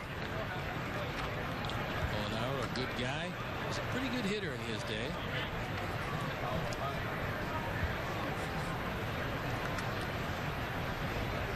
Seventh pitch of the at-bat. Valencia hits it skyward. Sanchez in back of the plate for round number 2. Join us at U.S. Cellular Field throughout the 2016 season for free T-shirt Thursday. First 10,000 fans in every White Sox regular season home game get a specially designed White Sox T-shirt. To purchase your free T-shirt Thursday ticket, visit whitesox.com. Today is once again T-shirt day, polo shirt day for Steve Stone. Here's Steve at vote. Did you call it pink or salmon? I'd say pink. I actually just did, as I recall. Get one more for tomorrow. We're going to be in Goodyear. I don't have another example of pinkishness, but I'm going to break into some of the shirts given us kindly by the Comcast folks. Hoping to not choose the one that you will be wearing, however. We're down to 2 remaining clean ones for me, so the word bank is a little thin at this point. We will be in Goodyear tomorrow, Sox and Indians. The second series of the season. We'll have the Sox playing Tribe, and then home for San Francisco on Tuesday. You and I will see fight Giants. Fulmer got inside on both that time, and he sprays a foul. Not a whole lot of room in foul territory in spring training fields, and so more times than not, when you pop it straight up, you're going to get another life, and that ball drifted well back into the seats. Pretty decent crowd here today. Oakland not known for overwhelming crowds, but on this beautiful Sunday, we see some folks up on the berm, as well as the grandstand, the newly renovated grandstand, pretty much filled up today. So there you look at the next 3 games on Comcast with the Indians, the Giants, and the Angels coming up next Thursday. 3 more following that, 2 against the Reds and 1 beautiful Salt River with the Colorado Rockies. Vogt strikes out Carson Fulmer. A scoreless 3 innings today for the Sox, and we mosey along to the 6th, deadlocked at 2. Visit CSN.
Time for America's fastest growing sensation, where we quiz Steve Stone on his own career. It's called Sticks and Stone, and today it's Ricky Henderson. How'd you do against Ricky Henderson, Stone? I don't think I fared very well, and I probably walked him more times than I would have liked because he was a prolific base stealer, and also 3 out of 15. That's pretty good.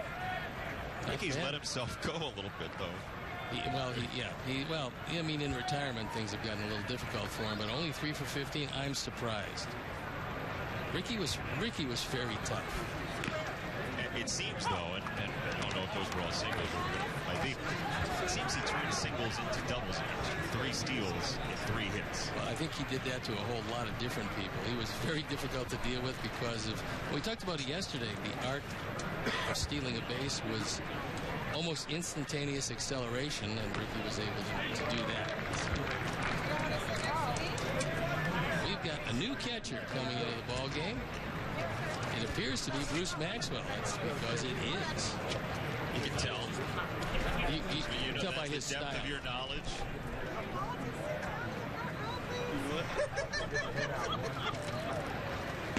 You were saying off the air that Ricky Henderson's strike zone is right. He got down in, I think, because he was such a great base stealer that he was trying to induce walks. He could hit the ball out of the ballpark, as he did for a leadoff man, one of the best in the business. But he would just as soon take a walk and then beat you with a stolen base or 2. Second base, Jed Lowry. 1 down.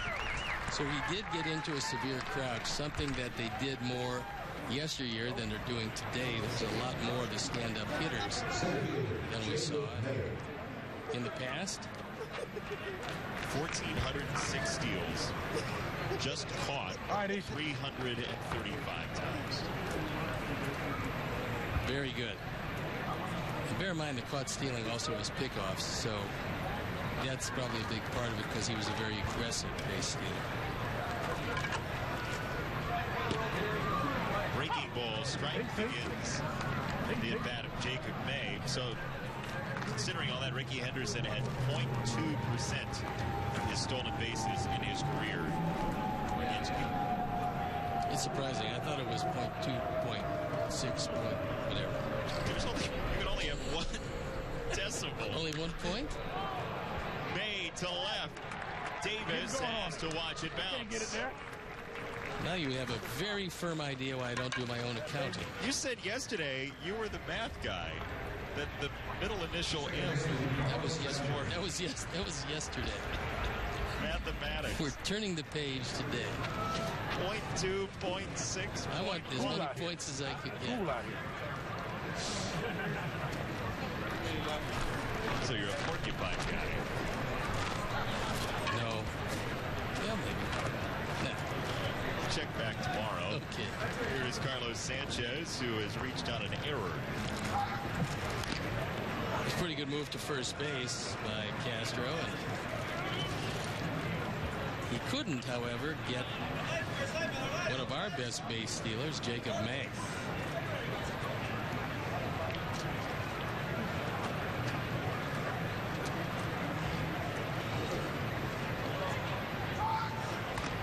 Another check on first and May.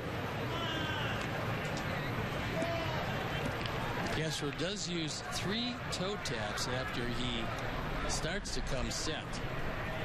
So base stealers, if that continues, we'll take a look at it and see. There's one. Well, only 1 this time. Second base side, and it does get on through past Lowry. May streaks into third. First and third for the Sox here in the 6th.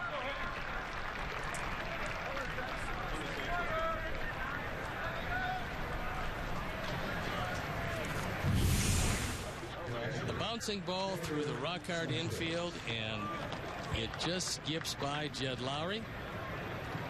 Almost gets to it, but actually the ball is by him before he can really react.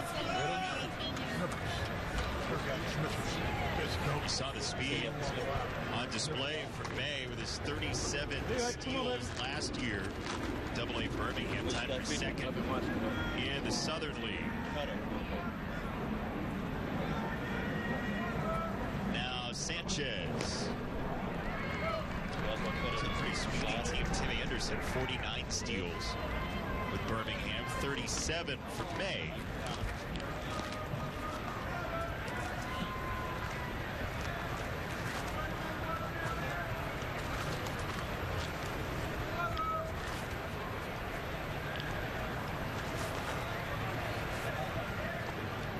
Sanchez was the proud recipient of a number of pitches and one of Tim Lincecum's no-hitters back in 2014.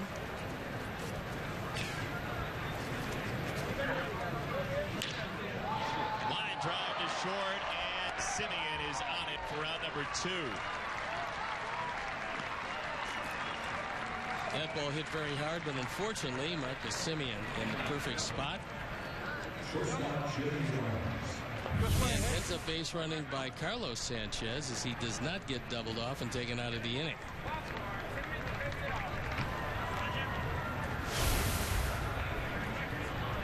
How about the saga of Tim Lincecum's workouts this offseason? Reports of the team maybe getting thrown out of the workouts. That was later refuted. I believe it was the Royals. The team thrown out. Yes. It was the original report.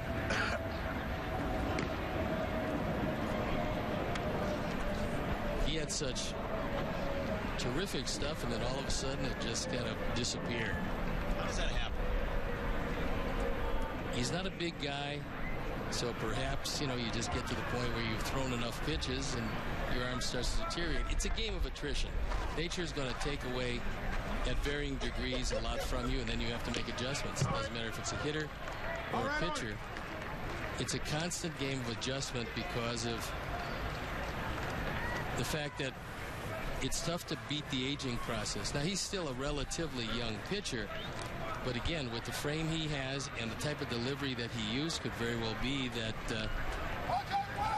it took just a lot away from his arm. Just 31. Yeah, it's pretty amazing. Breaking ball smashed into right center field by Jimmy Rollins, and the Sox have the lead back as May scores. First hit of the day for Rollins, his 7th driven in.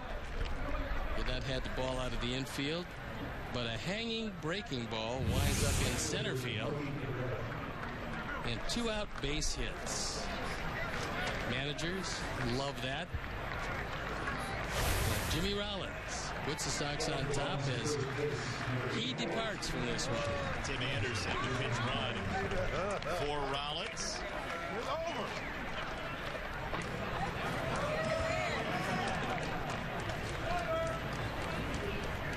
Jimmy Rollins, #1 all time for the Philadelphia Phillies in base hits. Melky Cabrera takes the ball low.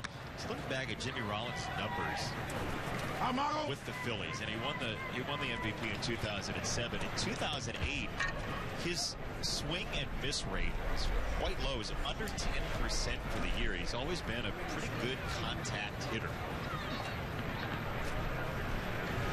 Especially when you have the speed that he had, it's pretty advantageous to put the bat on the ball. Plus, you're putting pressure on the defense. You'd love to see the ball in play consistently. Unfortunately, in this era of baseball where strikeouts are not an embarrassment whatsoever, you don't find as much contact, but you're seeing it come back more into vogue. The guys will shorten their swings, especially as they get older. You're saying that hitters don't take nearly as much pride in not striking out.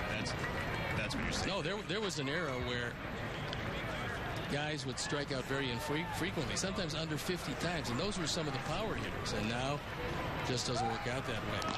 The analytics folks, the mathematicians of the group like yourself, would say that there is some ignominy there. You don't want to strike. That's the only zero result that you can get. It's the worst that you can do as a hitter. I think what happened in the era of slug ball, as we've seen, is guys just took huge swings, and nobody paid attention to the strikeouts as long as you were putting up the offensive numbers. And unfortunately, we found some guys who were not going to hit a whole lot of home runs, trying to do it just about each and every time. That is not particularly good for the ball club, especially in a situation that cries out for contact, and you're not altering your swing at all in situations where you have to hit a fly ball or even a ground ball with a man at third and less than 2 outs in the infield back. That gets you a run, and more times than not, you see guys swinging through everything and walking back to the dugout. Sands on deck, 2-2 against Cabrera. Castro's taking his time at this point. Not wanting to ease too much into this one.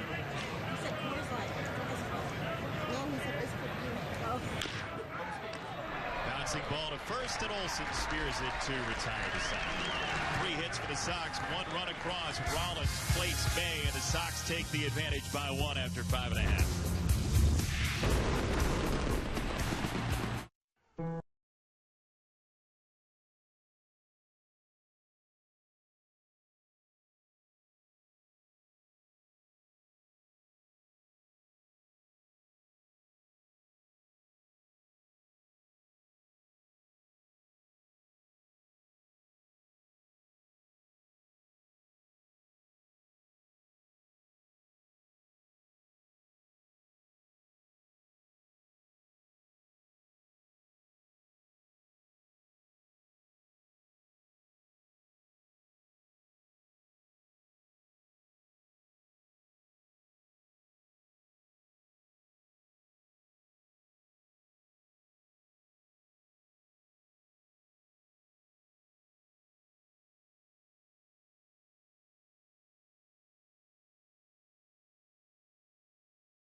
Welcome back to Mesa. Beautiful day being out on the berm here in Arizona.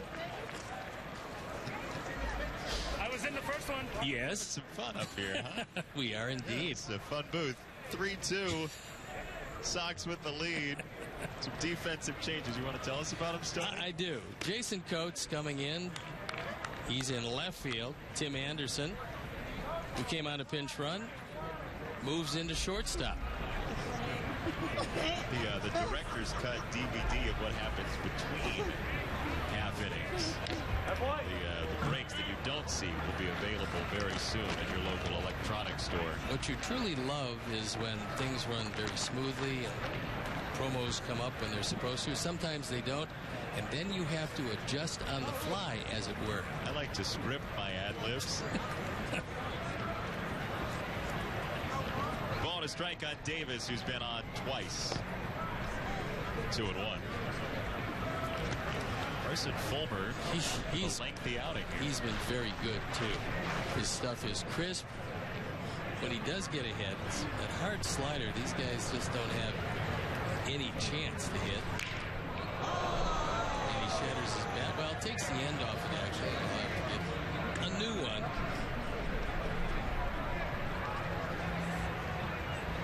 You know, normally you'd say it's going to become firewood or something, but you don't need much of a fireplace down here in Arizona, do you? No, you don't.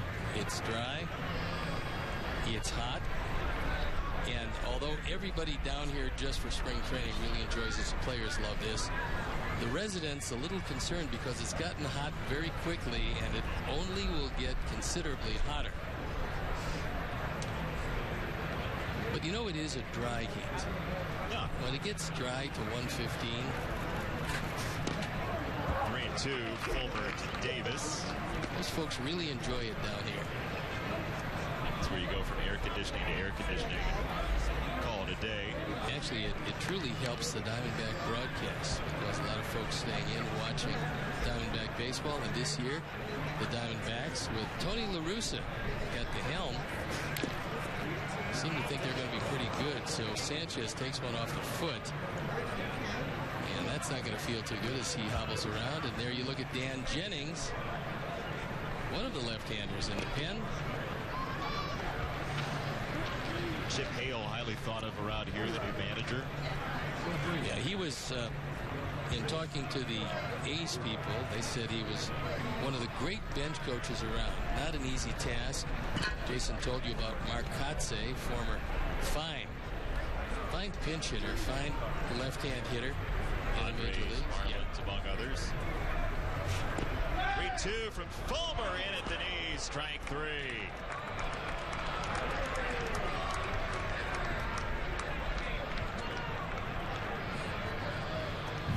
Hoberg said it was good enough. Davis most unhappy with the call, but this appears to be a slider. Good sink on it, and I think it came over the plate a strike. So Davis takes a walk back.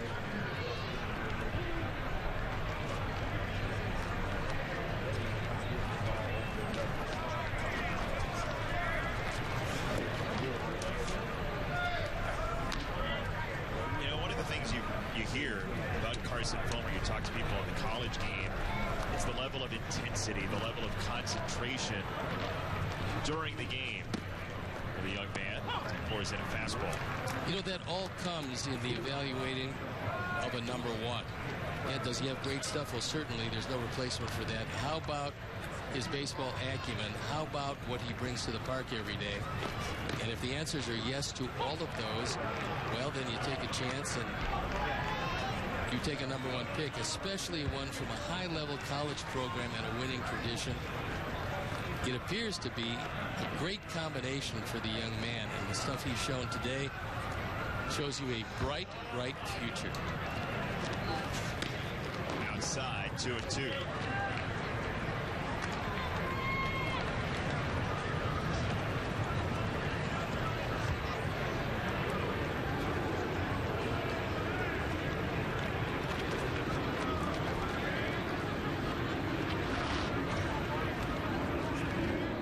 Pitch is in the dirt. 3-2.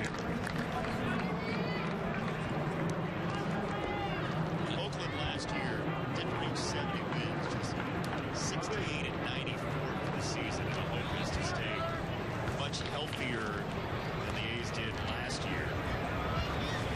The last few years, that's been one of the big problems for them, although they have had some injury problems already. Strays inside from Carson Fulmer. Second walk. He's the son of an NBA coaching legend who starred at Glenbrook North and later for Coach K's Duke Blue Devils. Get to know Northwestern's head men's basketball coach, Chris Collins, on the all-new Inside Look, presented by Cadillac, premiering tonight at 6 on CSN Chicago. Trying to get Northwestern back to the NCAA tournament. And Carson Fulmer, the Vanderbilt alum, will leave, and Jennings scheduled to pitch next for the Sox, who lead 3-2 here in the sixth.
Dan Jennings comes into the ball game. He'll be the third of the Sox pitchers.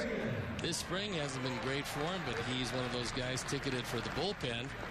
And last year, he was 2-3. His ERA just a tick below 4 at 3.99.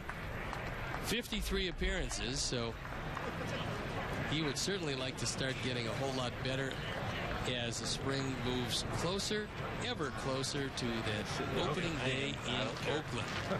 Born in Berkeley, raised in West Des Moines. Dan Jennings will oppose Marcus Semien first with 1 out and 1 on. Force and a strike. All day long. Matt Chapman has come on to pinch run for Butler. Chapman, one of the key prospects of this team, easily in the top 10, and one of the wave of youngsters that the A's are very excited about.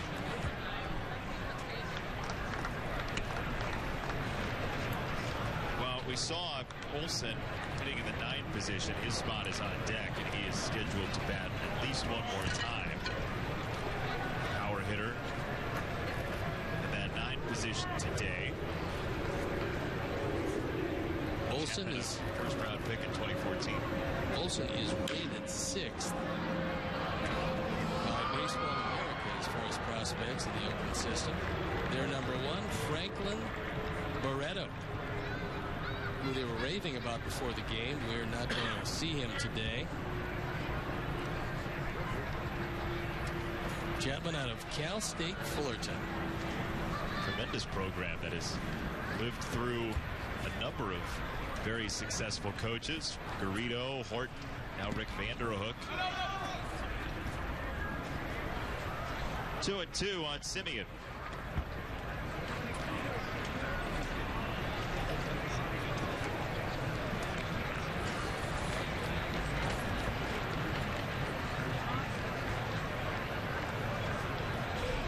Olsen, the man on deck, a very big man at 6'5", 230.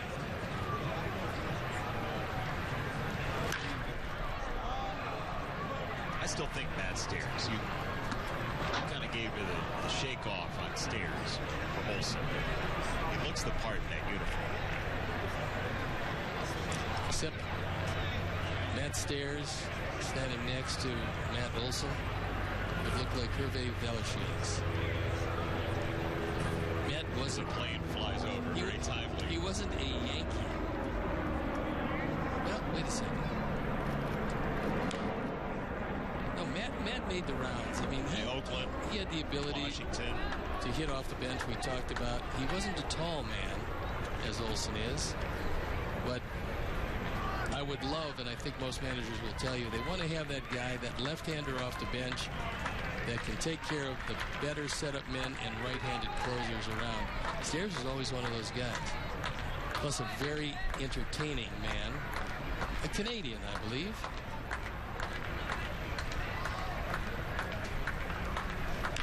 Two. Fisted right side. This could be trouble, and it's foul.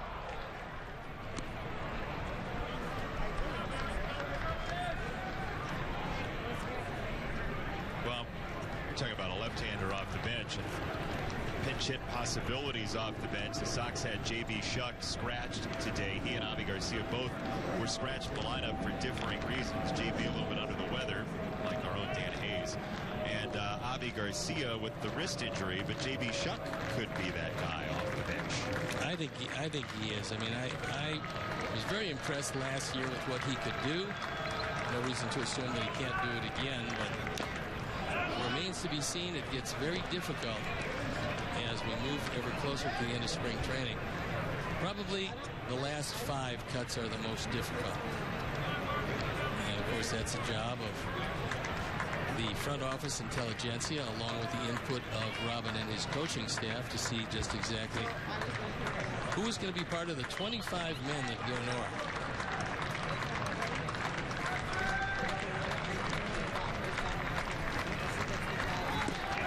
Swing and a miss, took something off, and Semien goes down on pitch number 10.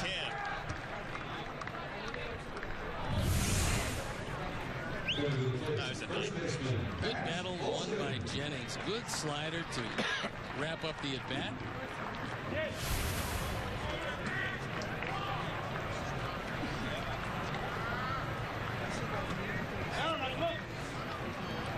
So lefty-lefty with Olsen.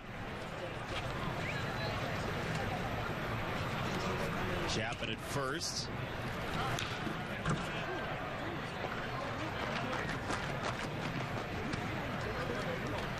Big man. Yeah, the A's love the fact that he takes a good, solid swing each and every time. They love his power.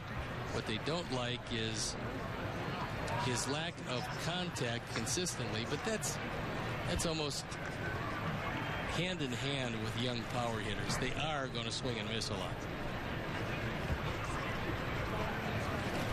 Well, he's been over 135 strikeouts last 3 years as Sanchez is there for the out. Olsen will bat in the 7th. The A's are finished in the 6th. Sox by 1.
We welcome you back to Mesa, Arizona. We've seen Carson Fulmer on the mound today for the Sox. Sox fans saying hello to you back in Chicago, wherever you may be watching via MLB TV. Sox with the lead, 3-2. We've got some notable upcoming general manager birthdays in the game of baseball this month and then moving forward. Michael Hill, Matthew Silverman, Jerry DiPoto, May the 24th. Dan Duquette, David Forrest. I don't think we're missing anybody, right? From March to May. We're only missing one key figure that figures prominently in the future of the Chicago White Sox. Wait, we're missing one? Yes. Oh, my goodness. And it's immediate. It's actually very immediate. How dare we? Happy 45th. That's your birthday present from us. Rick Hahn. Congratulations on making it this far. You've made it. Many more. And hopefully a couple of rings in your future. First pitch hunting. This ball is bashed deep to left by Jerry Sands. My goodness, what a day. His second home run.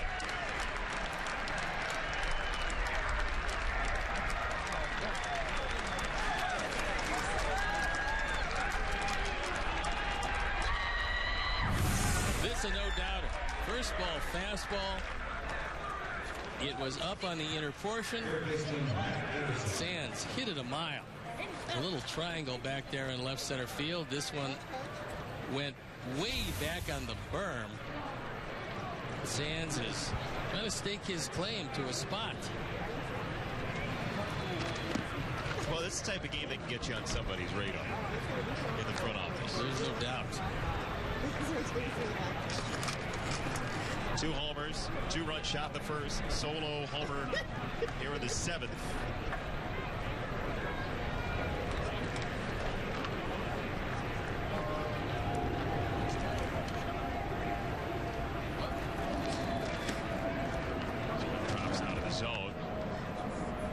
2 balls and no strikes. Zach Neal on for the A's. Came on just in time for a towering solo home run.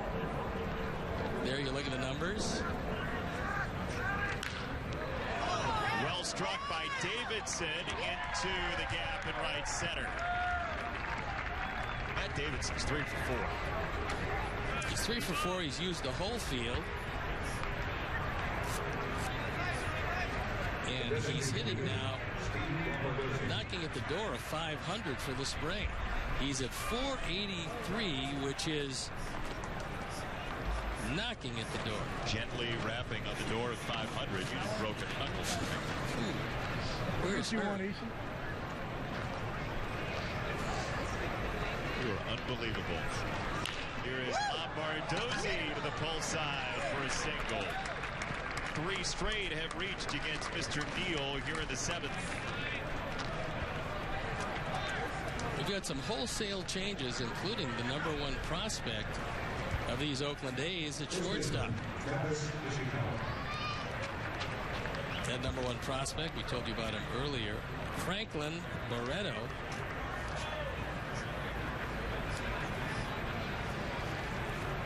Wait, now how come?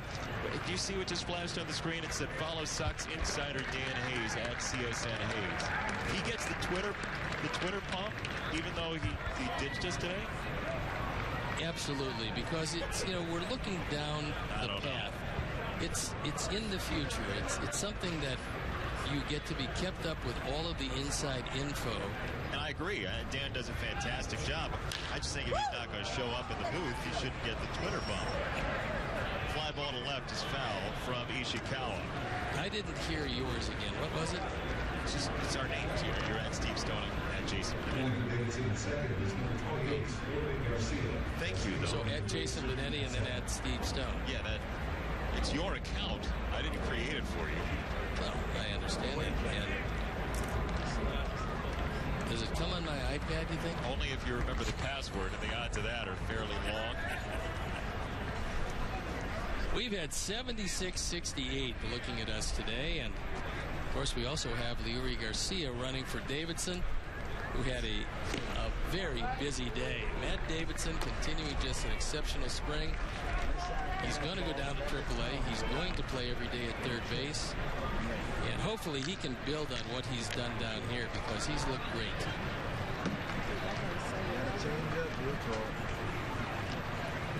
1-1 on Ishikawa. This could be 2.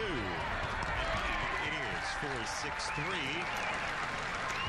Pitch runner Garcia to third. Join us for opening weekend at U.S. Cellular Field. First 20,000 fans Saturday, April 9th will receive a White Sox winter hat presented by Comcast Sportsnet. Visit whitesox.com to purchase your tickets today. Those are lovely. I want one very badly, and you and I are going to wear them Proudly. very proudly.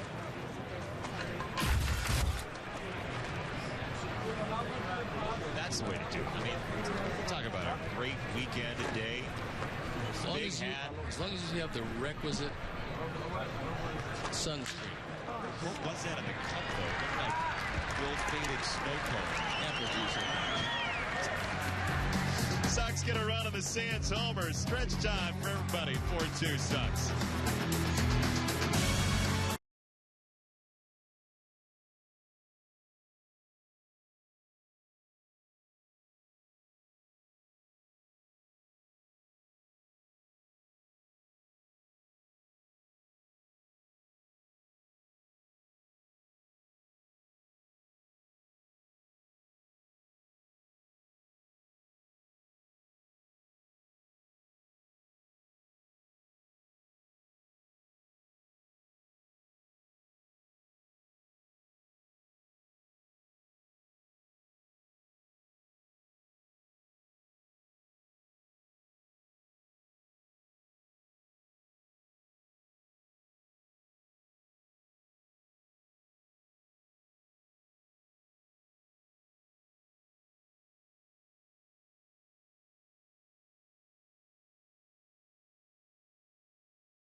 Enjoy U.S. Cellular Field just like a player. Play catch in the outfield, warm up in the bullpens, visit the dugouts, and much more. Join us for Family Field Day, Saturday, May 14th, and support Chicago White Sox charities. To buy tickets, visit whitesoxcharities.org. A great cause and a great day at the ballpark in mid-May. Dan Jennings pitching to Matt Olson, as he was when pinch runner Chapman was thrown out at second base last inning. You may recall. We didn't have a chance to elaborate, but that was a fine play by Sanchez because that ball looked to get away far enough, but he jumped on it, made a pinpoint throw to second base to get out of the inning, at the time protecting a one-run lead. Now it's been another run added. Right into the shift. How about that? Garcia in at second base throws Olson out. Well, the Sox have no shortage of veteran catchers in camp. Rob Brantley was picked up on waivers, but he's got major league experience. Sanchez, the former San Francisco Giant, and then the two starters, 1A, 1B, Alex Avila and Deoner Navarro, highly thought of in Major League Baseball circles for their catching ability. I think it's going to be a much stronger catching platoon system, and however that plays itself out. But Deoner Navarro can consistently hit. He's pretty much hit just about everywhere he's gone. And Alex Avila, great caller of the game. Very good defensive catcher. I think it's going to be a terrific twosome.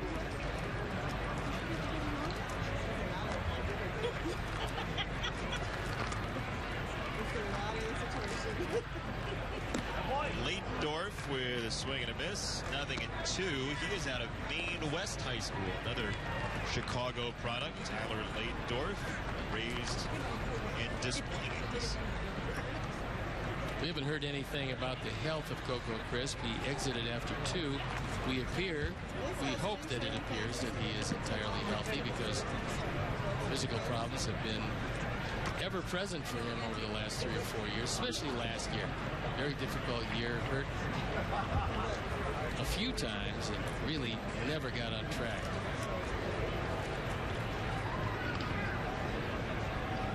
One and two from Jennings, and he got strike 3 and a fastball blown by Leitendorf. 2 down. Next up, the shortstop, Franklin Barreto. So here is the top prospect for the A's, Barreto.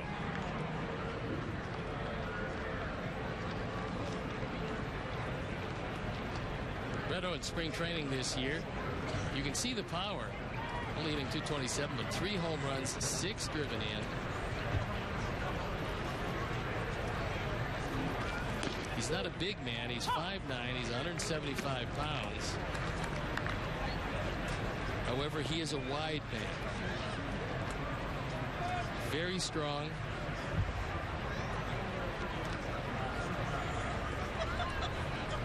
Last year at Stockton, he had .302, 13 home runs, 47 driven in just 90 games. Pretty solid numbers. Yeah, he was part of that Josh Donaldson trade that involved Brett Laurie. And he's the one out of that entire trade that they consider to be the key to the deal.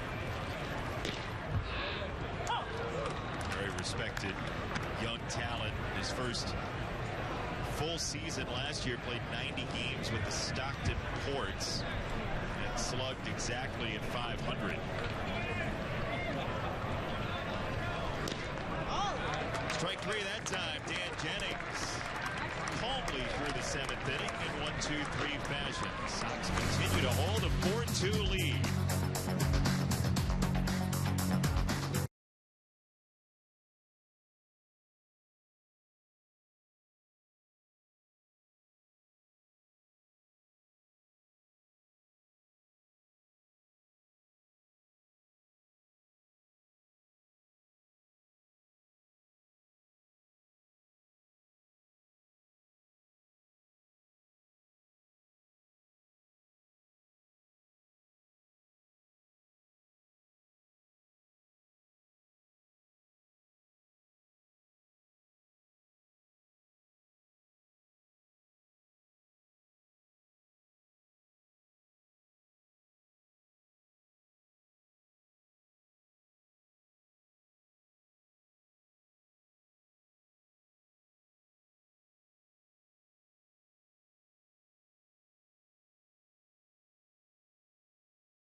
Jason Benetti, Steve Stone. Sox with the lead 4-2. We've seen Jerry Sands with 2 homers already today. He's been pretty impressive. What has been impressive just about each and every game that Jason and I have worked together is the fact that the pitching of this Sox team has been very good, both in the starting rotation and the bullpen. And today, no exception. They're throwing the ball real well. Yesterday, they threw the ball exceptionally well. So it's kind of been a nice thing for Don Cooper to look at, and certainly for Robin Ventura if he can count on that bullpen when the starters have to exit. We mentioned it yesterday that the Sox led Major League Baseball in starters innings last year. That's pretty impressive when you take a look at some of the more dominant pitching teams. And if you can keep your starter in there, eating up the innings, it just protects the bullpen. And I don't think any team is going to win without a really strong bullpen. It's almost impossible to do these days. And they're getting deeper, and some teams contemplating going to 8 pitchers. If you were a manager right now, how many would you carry? I mean, it depends on personnel, but on the average? Talking about 8 relievers rather than 8 pitchers, but you have to go with 5 starters, no doubt about that. And depending on the quality of your bullpen, you're going to go at times. There's some teams that go with 6 relievers. That's actually becoming the rarity. Most teams going with 7. And we talked about the Cubs at least mulling through the idea of going to 8 relievers. At the end of the day, the more relievers you go through, the less moves your manager has, which is okay in the American League with the designated hitter where you're not flip-flopping your batting order. Not so okay in the National League where you make more moves. Sanchez fouls one off his foot. 3-2. The Sox starting second baseman today. He has since moved over to third. 3 RBIs today for Jerry Sands. Jimmy Rollins drove in the 4th run with a 2-out RBI single in the 6th. I'm going to be very excited to see the Cleveland Indians. Our first look at them tomorrow when we broadcast again right here on Comcast. That game at 3 o'clock Chicago time. But the Indians thought of to be one of the strong contending teams in what appears to be, to me, just on the surface, to be a very much wide open division this year. I think Kansas City takes a step back. I think Detroit takes a step back. I think Cleveland probably stays about the same. Minnesota takes a step up, and it appears that the White Sox will take 2 or 3 steps up. So that bodes well for this year and what's going to be certainly hotly contested, but unlike some other years, I think you can make a case for just about everybody in the division, except maybe because of the pitching of Minnesota. But they're going to have thunder in their offense. That's going to be a difficult team to pitch against.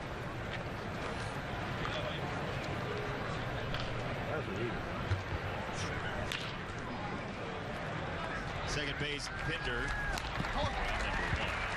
Just reading today about Byron Buxton getting used to playing the field and working on his footwork and improving. And you're going to have those days with the Twins where things are going to be a little haywire with all the young players. But it would seem if there's any team on the come, it's the Twins other than the Sox in the Central. There's no doubt that they're going to have a very high-powered offense, even in a tough park to hit. But what Buxton has to get used to is trying to get used to being uninjured, because that's been the one factor in his career. This is the #1 prospect in the minor leagues for 2 or 3 straight years, but he can't stay uninjured. And that's been the big problem. He's got off-the-chart skills, and we'll just have to see if he's healthy enough to use them.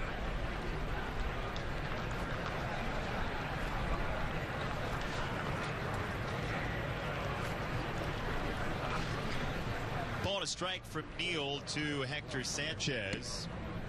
Up and out, 2 balls, 1 strike. I mentioned the game tomorrow. Carlos Carrasco, the scheduled starter for Cleveland. Scott Carroll for the Sox. So 3 straight days. Today, Jacob Turner. Tomorrow, Scott Carroll. And then Matt Latos on Tuesday against the Giants. A couple of intriguing names there in the Sox rotation. Search Deep to center field. Leitendorf has enough room against the padding for out number 2. It's been a good day for Hector Sanchez because he's done a lot of things right. He's hit the ball well. Last time he lined out in the 6th inning. This time almost taking it out of the ballpark.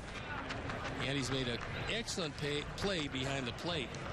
So almost getting enough, but it stayed in the park.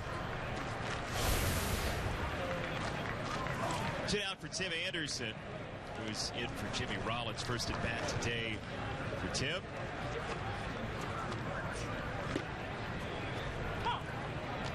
Will be worth watching where Tim Anderson begins his season as well. 10 at bats here in the spring, 2 for 10. Former first-round pick, as many of you know. Somewhere in the box. He's Double-A Birmingham last year. You can conceivably see Charlotte. We'll see what ends up happening. He just has to get the at-bats. Get some more at-bats. There's no doubt that he's going to be here.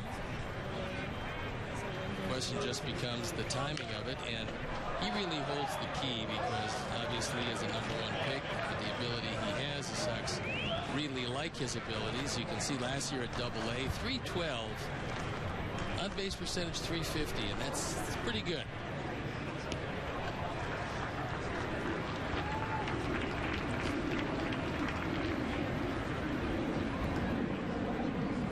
Two from Neal.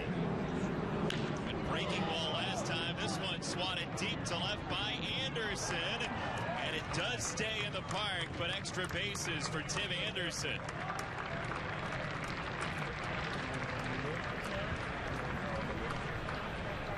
That ball almost left the ballpark as Anderson got a fastball up and on the inner portion. You can see Maxwell wanted it down and in. He didn't get it there. That ball drifted out over the plate. And Tim Anderson just missed, giving the Sox a 3-run lead.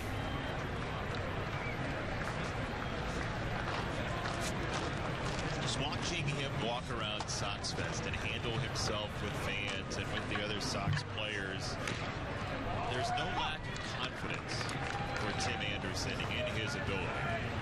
Nor should there be as a #1 pick as you look at Jason Coates, who's getting his first at bat of the day. But Anderson does a lot of things well. And coming off a very good year last year, he realizes that it's going to be when as opposed to if.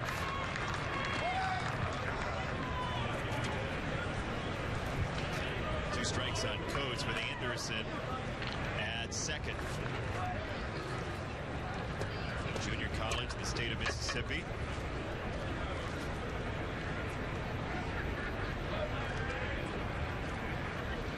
Two strikes to Coates. Breaking ball narrowly missed. This is a pretty good pitch. I think Coates might have felt that there was a chance to get rung up, but in the final analysis, Van Boberg said, "We'll give you another shot, young man."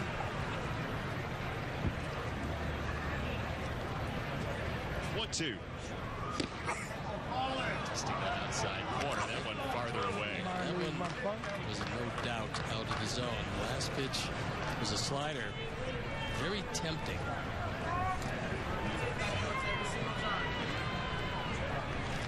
Jason Coates out of the powerful TCU baseball program.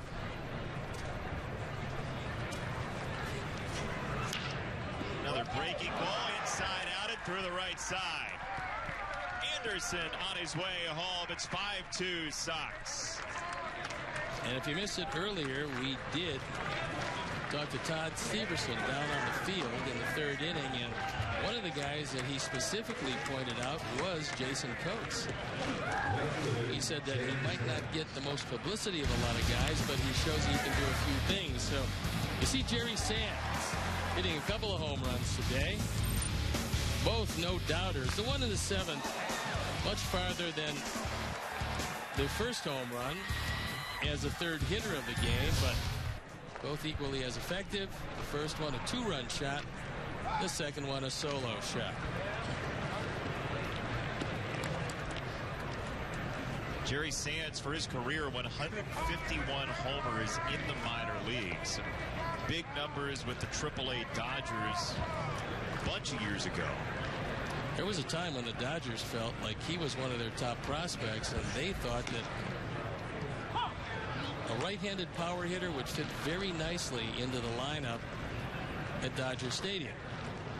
And like so often happens, it didn't work out quite as well as either of them would have liked. And now Jerry making the rounds, but showing that he does have some pretty big pop.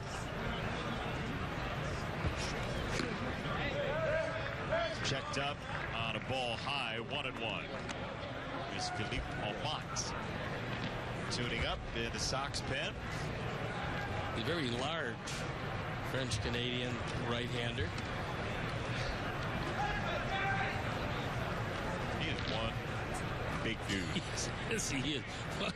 Walking anywhere in his vicinity in the locker room, you just look at him and you believe that he should be able to do real well.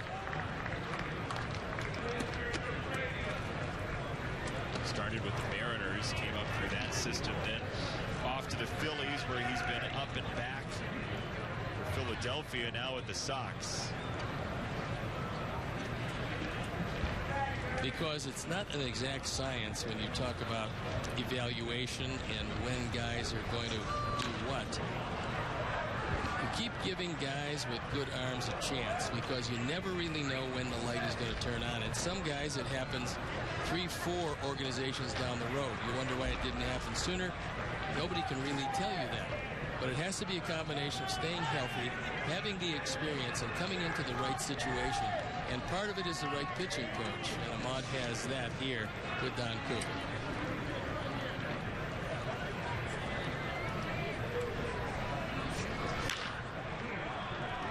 Trickling to second, and Pinder could have gotten the handcuff, played it well. Inning comes to an end. RBI single, Jason Coates. The lead builds to 3.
Schedule heats up as they get their first shot at Central Division rival, the Cleveland Indians. Starting at 3 o'clock on Comcast Sportsnet, brought to you by Knaus Auto Park. And we've got a new right fielder as you look at the matchup tomorrow, and it's a good one. It's Adam Engel, who won the MVP of the Arizona Fall League. Surprised a whole lot of folks, but a very impressive go for him in the spring. Ground ball to second to open the home 8th, and one away off the bat of Pinder. By the way, look out for the Cleveland Indians. They won today 3-1 over the Mariners. The Indians are hot coming into tomorrow's game. It's for all the marbles, and we'll be there in Goodyear to give you every out of it, as long as Steve doesn't leave early. Well, I mean, that is a long way from where I live. Max Muncy with a 1 down. I have been schlepping all over Arizona to have dinner with you. So you can come my way once. Well, that's the thing. We have to work on logistics as far as moving down the road is concerned. Now you get a feel for what it's like out here, and so your choices are move to Yuma next spring, which would increase your mileage, or perhaps move up into the Scottsdale area, where the restaurants would be consistently good, and you would be a little bit closer to most every place except perhaps for the ballpark in Glendale. I was looking at a place on a corner in Winslow. Were you standing on a corner? No. Hypothetically, I may have been.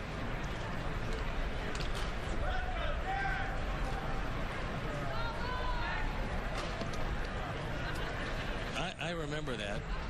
Hawk, of course, a wonderful fan of music, would have picked that one up immediately. Pitch is outside 2-2. Muncy. By the way, it was nice to see Ray Fosse. Yeah. He and Hawk very good friends. They've talked this winter. And Ray came in. He's been doing it over 30 years with the Oakland Ball Club. A great catcher. Just a wonderful man. And as strong as an ox. Second base one more time. Garcia up to the task. 2 down to Larry Garcia here in the 8th. Also, we had a chance to talk with Vince Cotroneo and Ken Korak, great radio team of this Oakland team. Ken's got one of the great voices in America. He's really a good broadcaster. I think it was very nice of him to come in and welcome you to the club. And Vinny really helped us as far as going through this particular version of the Oakland club. So it's great to see these guys as we travel around in spring training.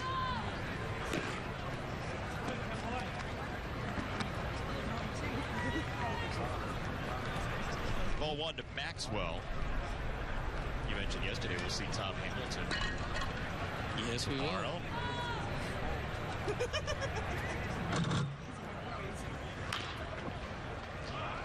Everything on the ground here in the 8th. Easy does it for the Sox and the middle infield. Anderson this time. The Peg in a 1-2-3 inning for the Sox. We'll play the 9th coming up next. 5-2.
The Aviary.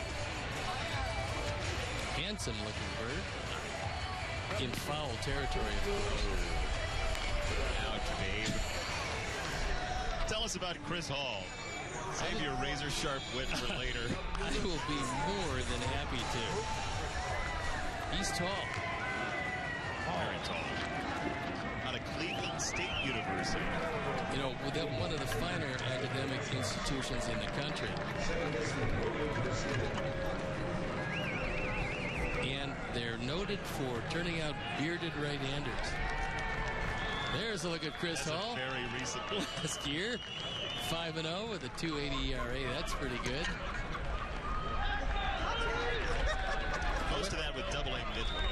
However, the walks, I think, were a little too high. 77 strikeouts, 57 walks.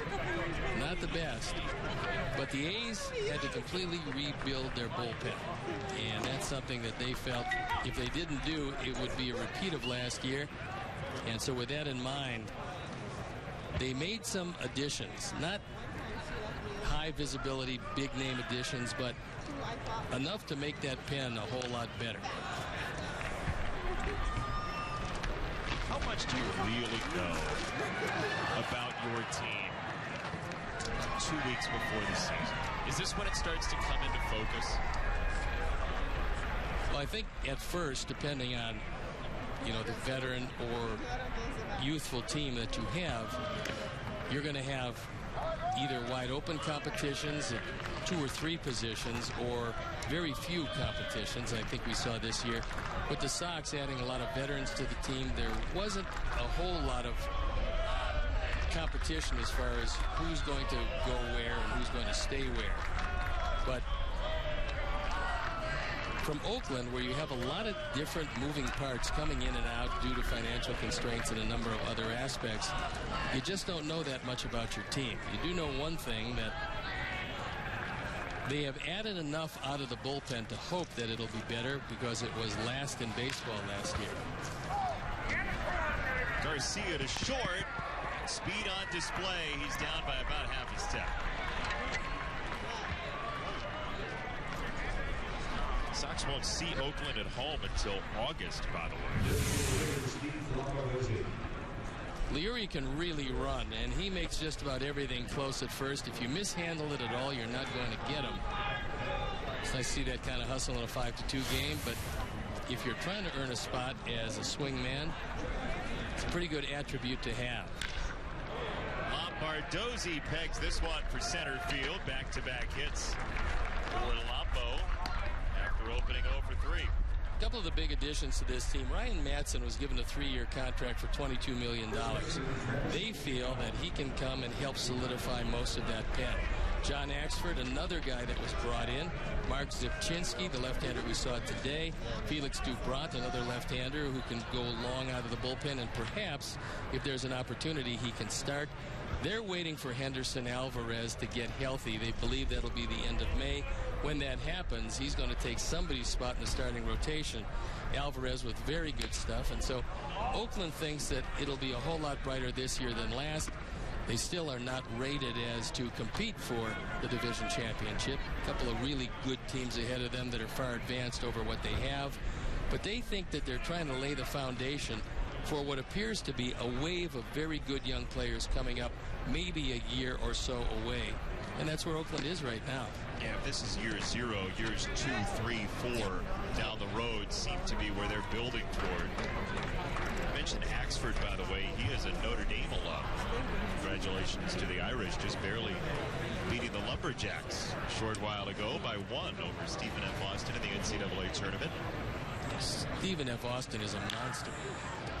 By a little overmatched, 5-on-1. Usually in better shape against George Washington or William and Mary. Our own Brooks Boyer has got to be quite pleased with the Notre Dame victory today, heading to the Sweet 16. I would certainly think so. And of course, this year, when there isn't any clear-cut dominant team, you get hot, have a few good games, and you're knocking at the door. We're talking about the competitions in camp and the Sox not having many with all the veterans added. Right. What is the spot that you're most interested in, how it shakes out? I think the right-handed starter spot. I mean, that's the one where you look at and you say, okay, who's going to jump up and take what is readily available to them? That's why the outing of Matt Latos coming in the next couple of days is going to be very important. We'll have that Tuesday as the Sox play San Francisco right here on Comcast Sportsnet. Of course, Eric Johnson would certainly like to stake his claim. Last year he threw the ball very well, but there's nothing really promised to anybody as far as that spot is concerned. The 4 left-handers are pretty solid in the rotation. Johnny Dank's having a great time out last time. But that particular spot, one swing spot. Now with Austin Jackson coming to the ball club, that solidifies one of the spots in the outfield that was up for grabs when spring training started, or when you looked at this team in the wintertime. And we'll have to see again, not too much competition, but there's still a little bit open competition at shortstop. Smoke to center by Sanchez. Here comes Lombardozzi to the plate. The throw to third. Cuts down the runner. May thrown out. The run did come across. And the Sox lead 6-2 heading to the final half inning in regulation. This is what precision.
Six-2 Sox with the lead, and the export from the Ottawa suburbs, Philippe Almont, has checked in for the Sox on the hill. He's got a 4-run lead to protect.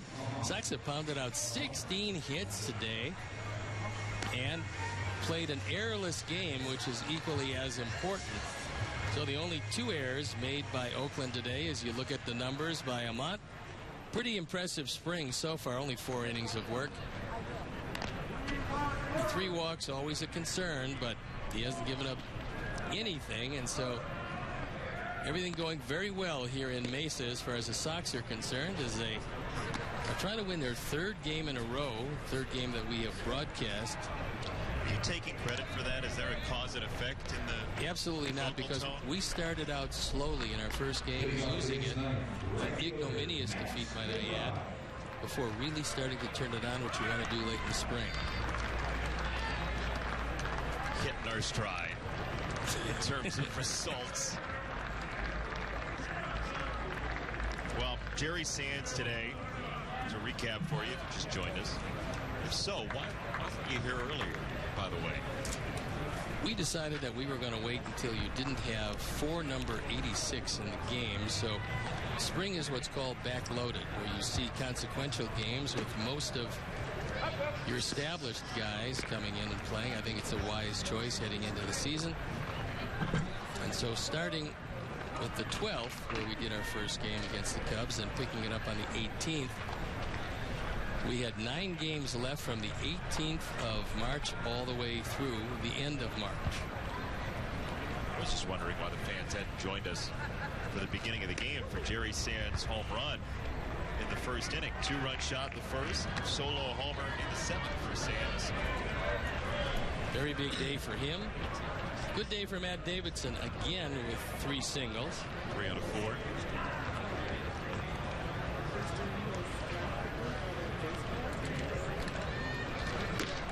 Matt Bride takes a strike. Jacob May, who was a late insertion into this lineup, for those of you who were not with us.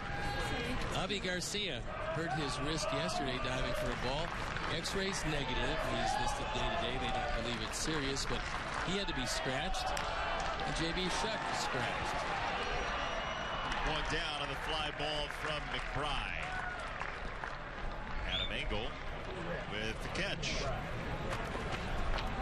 Last Oakland base runner was in the 6th on a walk. The last hit for the A's was in the 5th. As the Sox bullpen continues to tear down the Cactus League.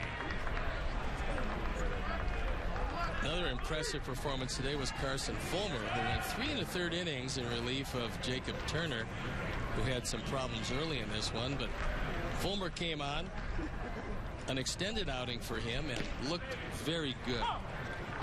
His stuff was crisp. The slider was exceptional. And all in all, the Oaklands had some big problems with him. Tough day for the Oaklands. For the Sox, by the way, in this bullpen. This ball smashed to right. Engel has to hurry. It's over his head. And extra bases for Chapman. He's getting ready to say the Sox bullpen's gone 18 2/3 now.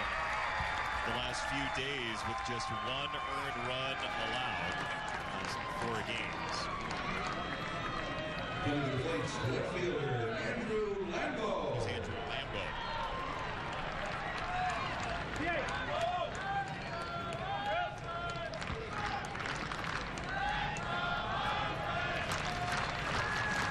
You expect the Sox bullpen to be a strength this year. I would think so, especially the way we saw Nate Jones throw. David Robertson's thrown the ball very well this spring, as is Dan Jennings. I mean, Zach Duke is going to be dependable. I would think the bullpen would be pretty good. Zach Duke is taking the veterans leeway to go pitch on the backfields. He said he gave up a run yesterday in a game. 2 days ago, maybe. Last game. Gave up a run.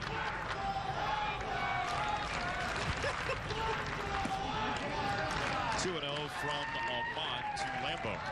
Lambo originally signed with the Dodgers, and he gave up a scholarship to Arizona State. Signed that contract. Again, a young man with a whole lot of power, and when he got to the Dodgers, heard a lot about him. They thought he was going to be a terrific hitter. He might be, but too late for the Dodgers.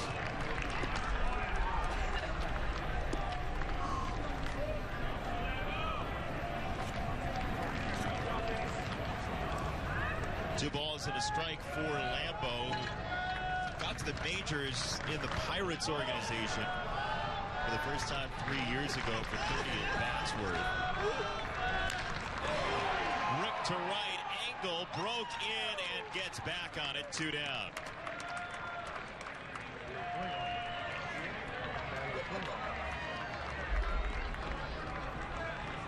First baseman, Matt Olson. Sunglasses in good position. You really have to at this time, because the sun is setting right in his eyes as he looks straight west. Where the sun sets. If it sets anywhere else, we've got a huge story. A1. Sun sets it north. Almont to Matt Olson. Floats outside. Well, the A's got their 2 runs in the first 2 innings on a Danny Valencia RBI triple and Matt Olson RBI single, and the bullpen has cinched it up.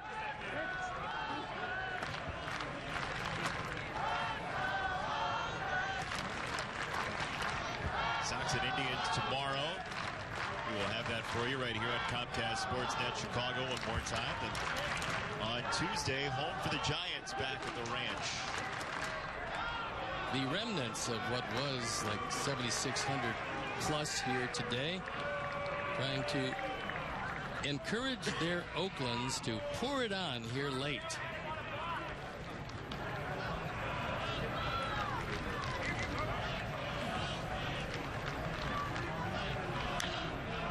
Fouled away by Olson. The Cactus League, by and large, from everything we've seen traveling around and looking at attendances, the Cactus League is having a banner year in that department. 2 days in a row against the Cubs and Dodgers, we drew over 13,000 at Camelback Ranch of Glendale. Biggest Camelback Ranch crowd of the season yesterday for that game between the two ranch hands. 1-2 on Olsen from Amont. Big guy can take something off, though. He's got to. The fastball is good. It's never been overwhelming. And without the ability to take something off, you pretty much have to look for another profession, and Philippe is not ready to do that quite yet. 1-2. That will do it. The Sox have won 3 in a row. The bullpen goes 7 scoreless. Steve Stone. Yeah, very much highlighted by what's been happening lately, and that is just excellent pitching. A big day for Jerry Sands. 16 hits pounded out overall. A great day for Robin and the boys, and we'll be back at it tomorrow, and I will see you then. Sounds good to me. 10th win of the spring for the Sox. And we say goodbye for our director, Jim Angio, our producer, Michelle Godwin, our associate producer, Chris Kamka, our tech manager, Mark Harper, and the executive producer, Jim Corno Jr. For Steve Stone, I'm Jason Benetti saying goodbye from Mesa. You've been watching Chicago White Sox baseball on Comcast Sportsnet. Good night.